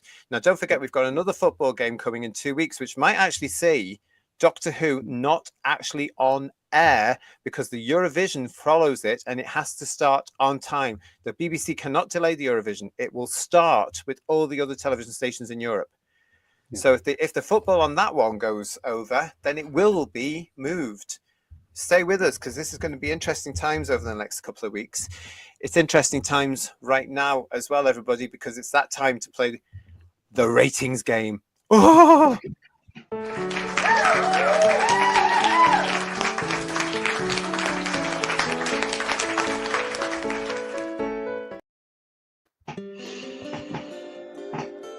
All right then, so for those of you who are new to the channel, welcome to Who's Views. It's great to see you. This is where we do play the ratings game. So it's very, very simple. Is it going to be higher or lower than next week? Next week's episode is called Lucky Day. It's being shown at 7:10, I believe. Confirm that, but it's going to be played more or less the same place as it was this week.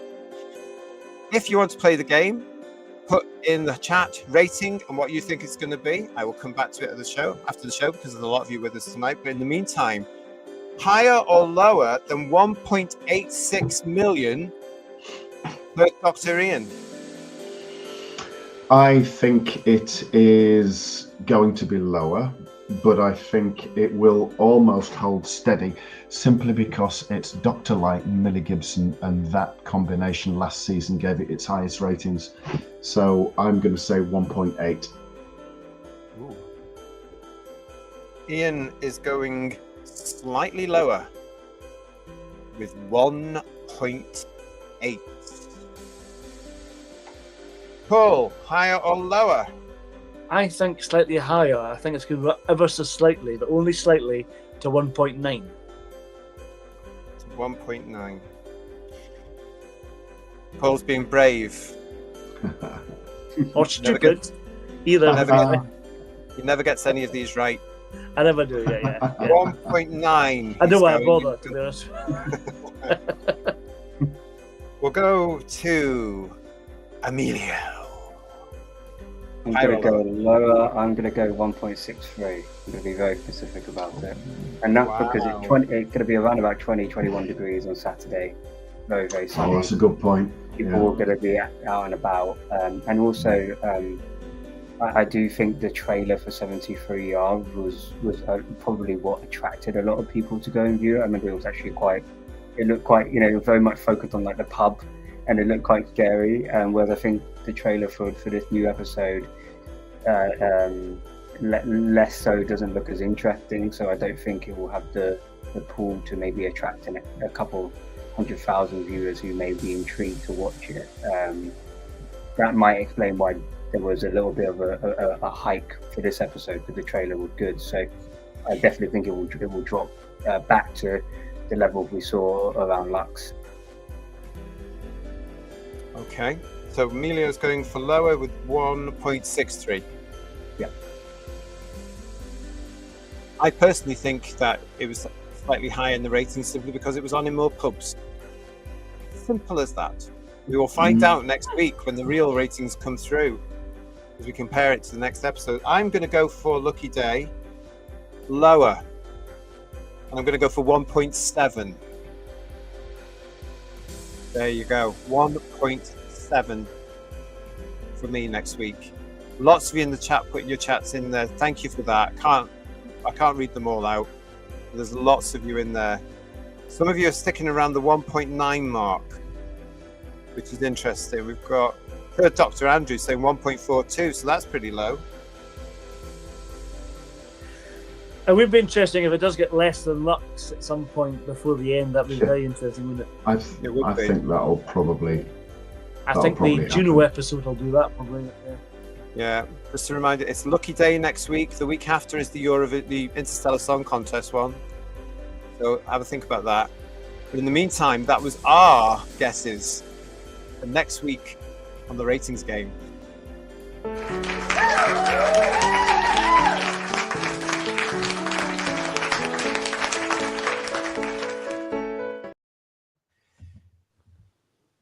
And with that, with all the guesses for the ratings game, it's now time for scores on the TARDIS doors. Yes, I'm making you do all your work tonight, Who viewers, if you're in the chat. If you want to put your scores in, put score and your mark out of 10 for the well. It's that time.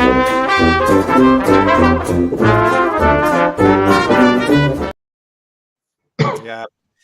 So I'm going to put those through. Just a reminder of where we are up to right now with scores on the TARDIS doors. The Robot Revolution scored 12.5 out of 50 and Lux scored 9.5 out of 40. Okay, so that's where we're up to right now. There's 4 of us on the panel tonight, so this one will be out of 40 as well on our panel. Thank you for starting to put all that in. Great to see you all with that one. And this time around, I'm going to start with Emilio. What are you going to give the well out of 10? Can I give a score with a 0.5? I can't remember if I can or not. You can. I just can't add them up. Okay. Well, I'll give it a 6. I'll give it a 6.5 out of 10. And the reason why I give it is I think it definitely is the best episode of this RTD2 era. But I kind of liken to compare this episode to Oxygen in terms of the quality level. From Capaldi series and series 10, and I would have given that a 7 out of 10. And the reason why I'm giving it slightly less is it didn't have honeys and babes and some of the stuff that really griped me when I watched the current era. I think we've got to praise it for the visuals. I think the sidecar, the acting was really good. The atmosphere, the tone was very much Doctor Who. And I do think low bar, but Shooty's acting was a little bit better. Again, like what Paul says, when he plays it straight, it's better acting. Not necessarily the Doctor, but it's better acting. So I'll give him that.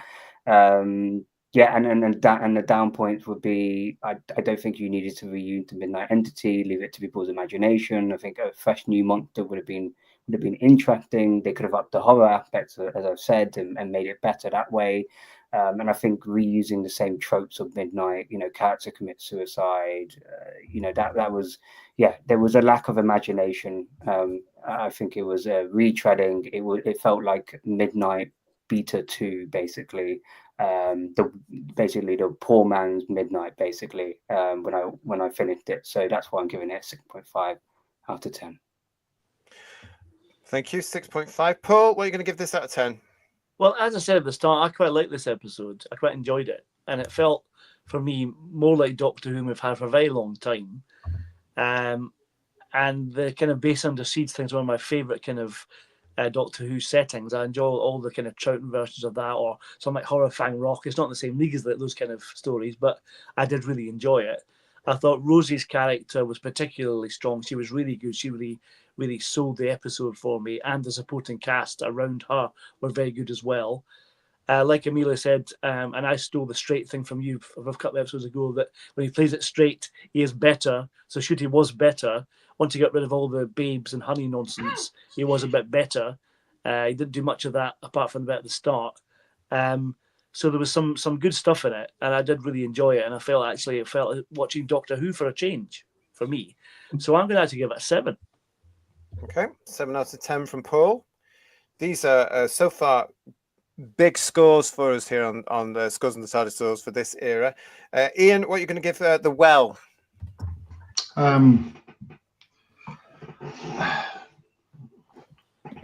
Visual, I've said before, visually it was very good. I think it was quite well directed. It looked very, very good. Nothing new, obviously. You could see where it had borrowed from other things in the genre and from Doctor Who itself. But it still looked good. I can't give anything for Gatwa. I can't give anything for Vashton Harada or anything like that. but I can credit it. I would have liked to have seen a spaceship. I knew they were in a spaceship and they jumped from a spaceship. I would have liked to have seen the spaceship. You know, you saw them initially coming down. I would like to see them distancing from the spaceship as they jumped out. That would have been quite cool. Minor point. 3 for the visuals, 1 for Rose Ayling Ellis, and a half for the woman that sacrificed herself. So 4.5. 4.5. Okay, because so she was a 4.5. good actress as well. All right. Thank you for everybody for putting your scores in. We're going to come to you in a minute and try and read as many of them as possible. There's a lot of you because there's over 300 people watching us this evening. So there's a lot of them coming in there. Thank you for joining us. Really appreciate it. If you are new to the channel, please subscribe and join us every week for our shows. Ring the bell, don't forget. And if you have subscribed to the channel, it's good to see you. Thank you for coming back. Please make sure you're still subscribed. I still can't see the Doctor. I can't see that. I don't like the new companion, and I'm not invested in this. However, I'll say this was okay. I'm going to give it a 3. 3 out of 10 for me, because it's just not Doctor Who. It's still not Doctor Who. It's nowhere near where I need it to be making it Doctor Who. 3 out of 10. Okay, so let's get into the chat. We've got Frankie saying 0 out of 10.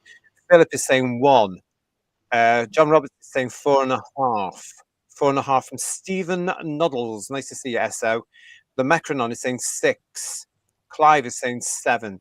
Who and where is saying 7. It could have been an 8 with some better thought. Paul Schlefter is saying 6. Mark is saying 0. PTA is saying 8.5. Woodhouse 122 is saying 5. Dalek Lives Matter 2. Tyler Durden Smile 3. Digital Pollution 2. Domgo, it was a good episode, 8. Matthew's giving it minus 10. Mudcrap 2. Legion of James score 10 out of 10. Oh wait, I was watching Buffy season 3 graduation. That is a 10 out of 10. That is. Rick Storm is going over my knee. That one, I tell you, it probably like that. It might charge me. Rick Storm is giving it a 2. Farsight 4. Poor Rose 5. The Well 1 from Derek. Thank you, Derek. David Goulven saying it's a missed opportunity 6. Still a high score. Owly 0014 4. Jane Smee 7. Third Doctor Andrew 0. And my wife has now walked away from 2005 to present Who and only watches real Doctor Who 63 and 89. Good for her. Sensible. Yeah, good for her. Sensible. Yeah. Pete Harrington says hi all. Hello, Pete. 1.4. For next week, it's live snooker and Britain's Got Talent live. And I think a bank holiday, May. It is, yes, on the 5th. I think so. A long weekend. Yep, it is. Will it affect Doctor Who's overnights? We'll soon see. The Carcass, 5 out of 10. Robert Payne, 3 out of 10. Mark Milford, 5 out of 10. De Morpin, 2 out of 10. Thank you. Moriarty, not as good as looks, 7 out of 10. Moriarty's enjoying this. Good for you. Tim Kins is with us. Hello, you. Score 7 out of 10. Oh, wait, computer says sequel to Midnight, 4 out of 10. Joe Chapman is giving it 6 out of 10. Silver Wolf, scores for the main characters 1, the backing actresses and actors 7. So that's an 8 then, is it, Silver Wolf? That's pretty high. Thank you very much. Donkey the Funky Evans is saying 4 out of 10. It sounded like a 1, says Forbidden Man. Marjorie is giving it 5 out of 10 because it was a poor retread of Midnight. So Rosie Mead is saying I didn't watch it, so no score from me. That would make sense. Heretic is saying 7.8. Babes and Crying takes you out, but honestly, it was a good episode, even with its flaws. Problem being is saying 0. It's not Doctor Who, and it's far too derivative. 4 out of 10. Bestest ever, says Craig Dunlop. I think he's taking the piss a little bit there. Let's have a look. Dylan, hello, Dylan Kildare. 4 out of 10. These are good scores, believe it or not, Who viewers, for this. This is good. It's doing well. I feel like I'm on the Eurovision. It's doing well. Anthony Green is saying 6.5, the same as Emilio. Rob is saying mid 2. Mid 2. Look at that. Brilliant. G35. I liked it. 7 out of 10, but 3 points off for Shooty's Doctor. Sheila B. and the Devotions. 5.7. How do I add that up? 5.7 out of 10. Thank you for that one. They don't care about me not being able to do maths, do they? 3 out of 10, says Julianne. 3 out of 10. Only for the guest cast. The regulars get nothing. I can't score it as I refuse to watch it, says Doc Martin, who, in saying that, going by reviews, I'll say 4. Cheeky monkey. John, hello, John Cartwright. 0. Absolute drivel. Honey babes, plot holes galore. Digital Pollution is saying it's still not Doctor Who for me. And Daleks Lives Matter is giving it 0. Raymond Williams is saying 4 out of 10 for the guest stars. That's in line with what you guys were saying. 0 from Dalek Lives Matter.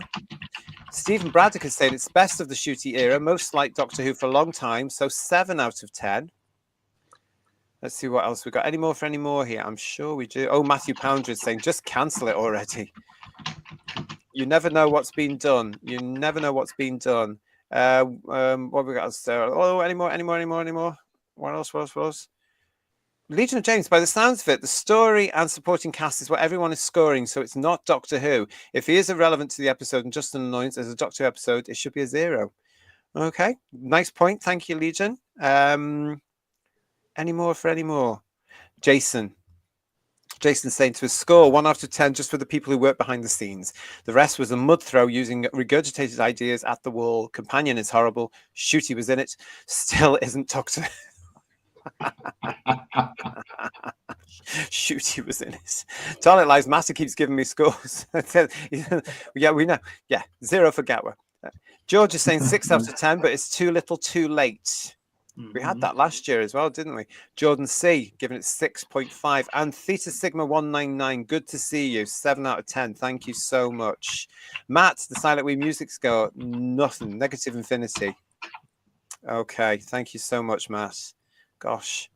Derek Hart is giving it 1 out of 10. Any more? 6 out of 10 for Marco, right? Very low bar. And Lady of Charkins with us. Hello, lovely. How are you? 6.5, 6.5 out of 10. Thank you so much for watching. Sharda Knox is giving it 1 out of 10. I didn't see it, but nothing I saw prior to it being shown made me want to see it. That's an interesting point, isn't it? Jordan C, 6.5 out of 10. Thank you, Jordan. Hope you're well. Another one from Daleks Live Matter. 0 out of 10 for completely not rewatchable. 3 out of 10 from Hugh Janus. Pete Harrington, 5 out of 10. It could have been so much more. I agree with that. It could have been a lot more. Again, another rewrite might have done the trick. Yeah. 6 out of 10, says Real Steve, and my brother is the same. Thank you very much, and hi to your brother. Hope he's well. 2 6s there. 4.5 out of 10, says Stu Barham. Not as bad as I was expecting. That's what a lot of people have said. That's what the panel have said tonight. That's what I sort of said. Not as bad as we expected. Took a lot of people by shock, obviously. Hang on. 3.5. Stephen Noddles is saying, I must remove a point for the over-the-top music. Yeah, we didn't talk about the music, but I think the second half of the episode it was way too loud. I like the music at the slightly at the beginning when you get into the planet. I thought that was quite eerie and good. But the minute the midnight reveal came and they played the midnight music, from there on it was just too loud. It completely lost the kind of atmosphere and kind of trying to force emotion out of you, which is the problem about not just main problem about this era with Murray music is it just trying to force, and even in RTD1 to a certain extent, it would try and force emotion out of you rather than letting it come more organically and naturally. It's because they know they can market it, or they think they can market it. They're probably thinking of some of the Royal Albert Hall gig and CDs and all this. But the one bit I actually quite liked some of this music at the beginning, and then I was taken out of it when they enforced the alleged 15th Doctor's theme tune into it, which is just awful. And it's camp and it's zany and it's messy and it's got the kitchen sink into it, and it had no right in that episode. Why has he given these doctors these really zany, stupid things? When he came up with Christopher Eccleston, that ooh thing, reminiscent of the original one, where that spooky thing, it's all camp now. And that took me out of the episode again. It's too comical, isn't it? That's the problem. It is. And it literally has the kitchen sink in it. I don't like it. And it's just, and it was pushed into that, and it shouldn't have been. I don't like all these theme things anyway. I don't like it. Robin Calvert, 9 out of 10, the best of the current era to date. Well, thank you for that, Robin. What else? Great stuff in here. Thank you everybody for your chats. 3 out of 10. It wasn't scary, says Chris Graham. Yeah. Lex Kane, did you get my score? I think we did, didn't we, at the top? Did we? Give us it again, Lex. Another one from Daleks Live Matter, 0 out of 10 for no monster. He's going to keep going, I tell you. Any more? Problem being is saying to us, I've always found Gold's music to be artificially emotional and manipulative, either too bombastic or too cringe. But there were some moments of genius, though. There have been in the past. Yeah. Haven't there? He's done some great tracks, for sure. There's I quite thought a lot of good ones. Some of the Dalek music they did in Dalek's really good. That kind of choral thing that he did for the Daleks was really nice, I thought. Yeah. Satan Pit was good. Yeah, Satan Pit was very good. haunting. Duncan is saying to us here, it's funny how everyone used to whine about the 80s incidental music, but this is far more intrusive. I never did. I love the 80s. That's what I grew up with. That and Dudley Simpson, love it. Bring it back, I say. Murray Gold's ego knows no limits, allegedly, says Dalek Lives Matter. And Shardanox, I'll give an extra 0.3. You can add it to that 5.7 that was given to make your maths easier. Thank you. That's good. Thank you. Thank you for that. Thank you. Murray Gold's music has saved more people than the Doctor has, says Mudcrap. And Philip is saying, just please give me a good story. I'm with you on that one, mate. That would be brilliant, wouldn't it? John Cartwright is also saying this is another series for the physical media bargain bin. Yeah, it is, isn't it? It is. And William Orlock, nice to see you. Absolutely, JT. A mix of composers is what's needed. Yeah, I agree with that. Definitely, yeah. Gives a different feel, doesn't it? Yeah. But I think it's understanding the episode that you're doing and what music is best suited to that is something that's lost. You wouldn't put the music at the beginning with the right type of music for the tone of the episode. Like Ian said, you got it right with the Satan Pit and the music throughout that. You didn't start going and putting like the 10th Doctor theme and making things bombastic. You need to sometimes less is more.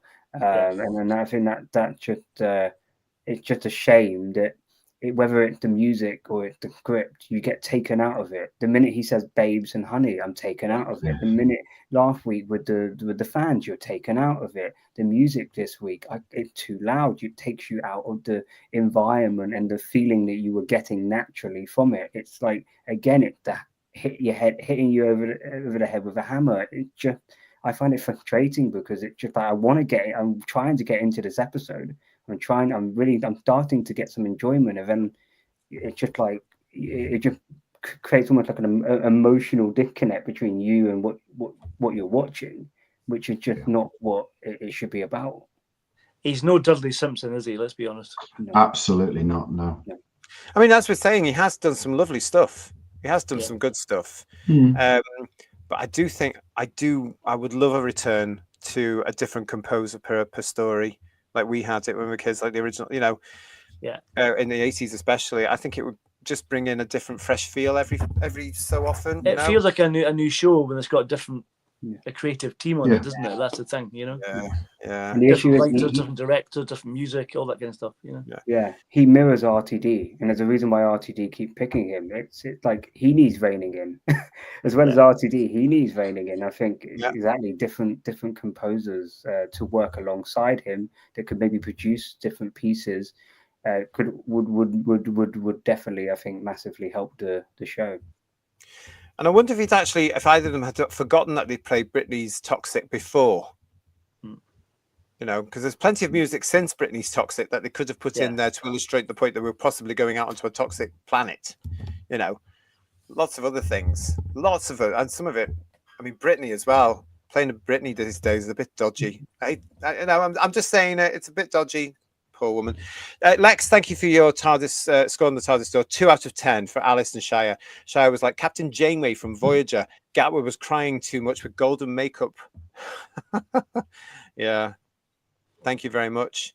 Any more when it comes to that? A lot of you talking about that there, about the music as well. Yeah. I can't see any more scores on the TARDIS door, so I'm going to call it there, everybody. Thank you so much for that. That was great. So that was your scores on the TARDIS door. Okay, then. So yes, as we've mentioned before, we're going to be back throughout the week, but we're also going to be back next week with what?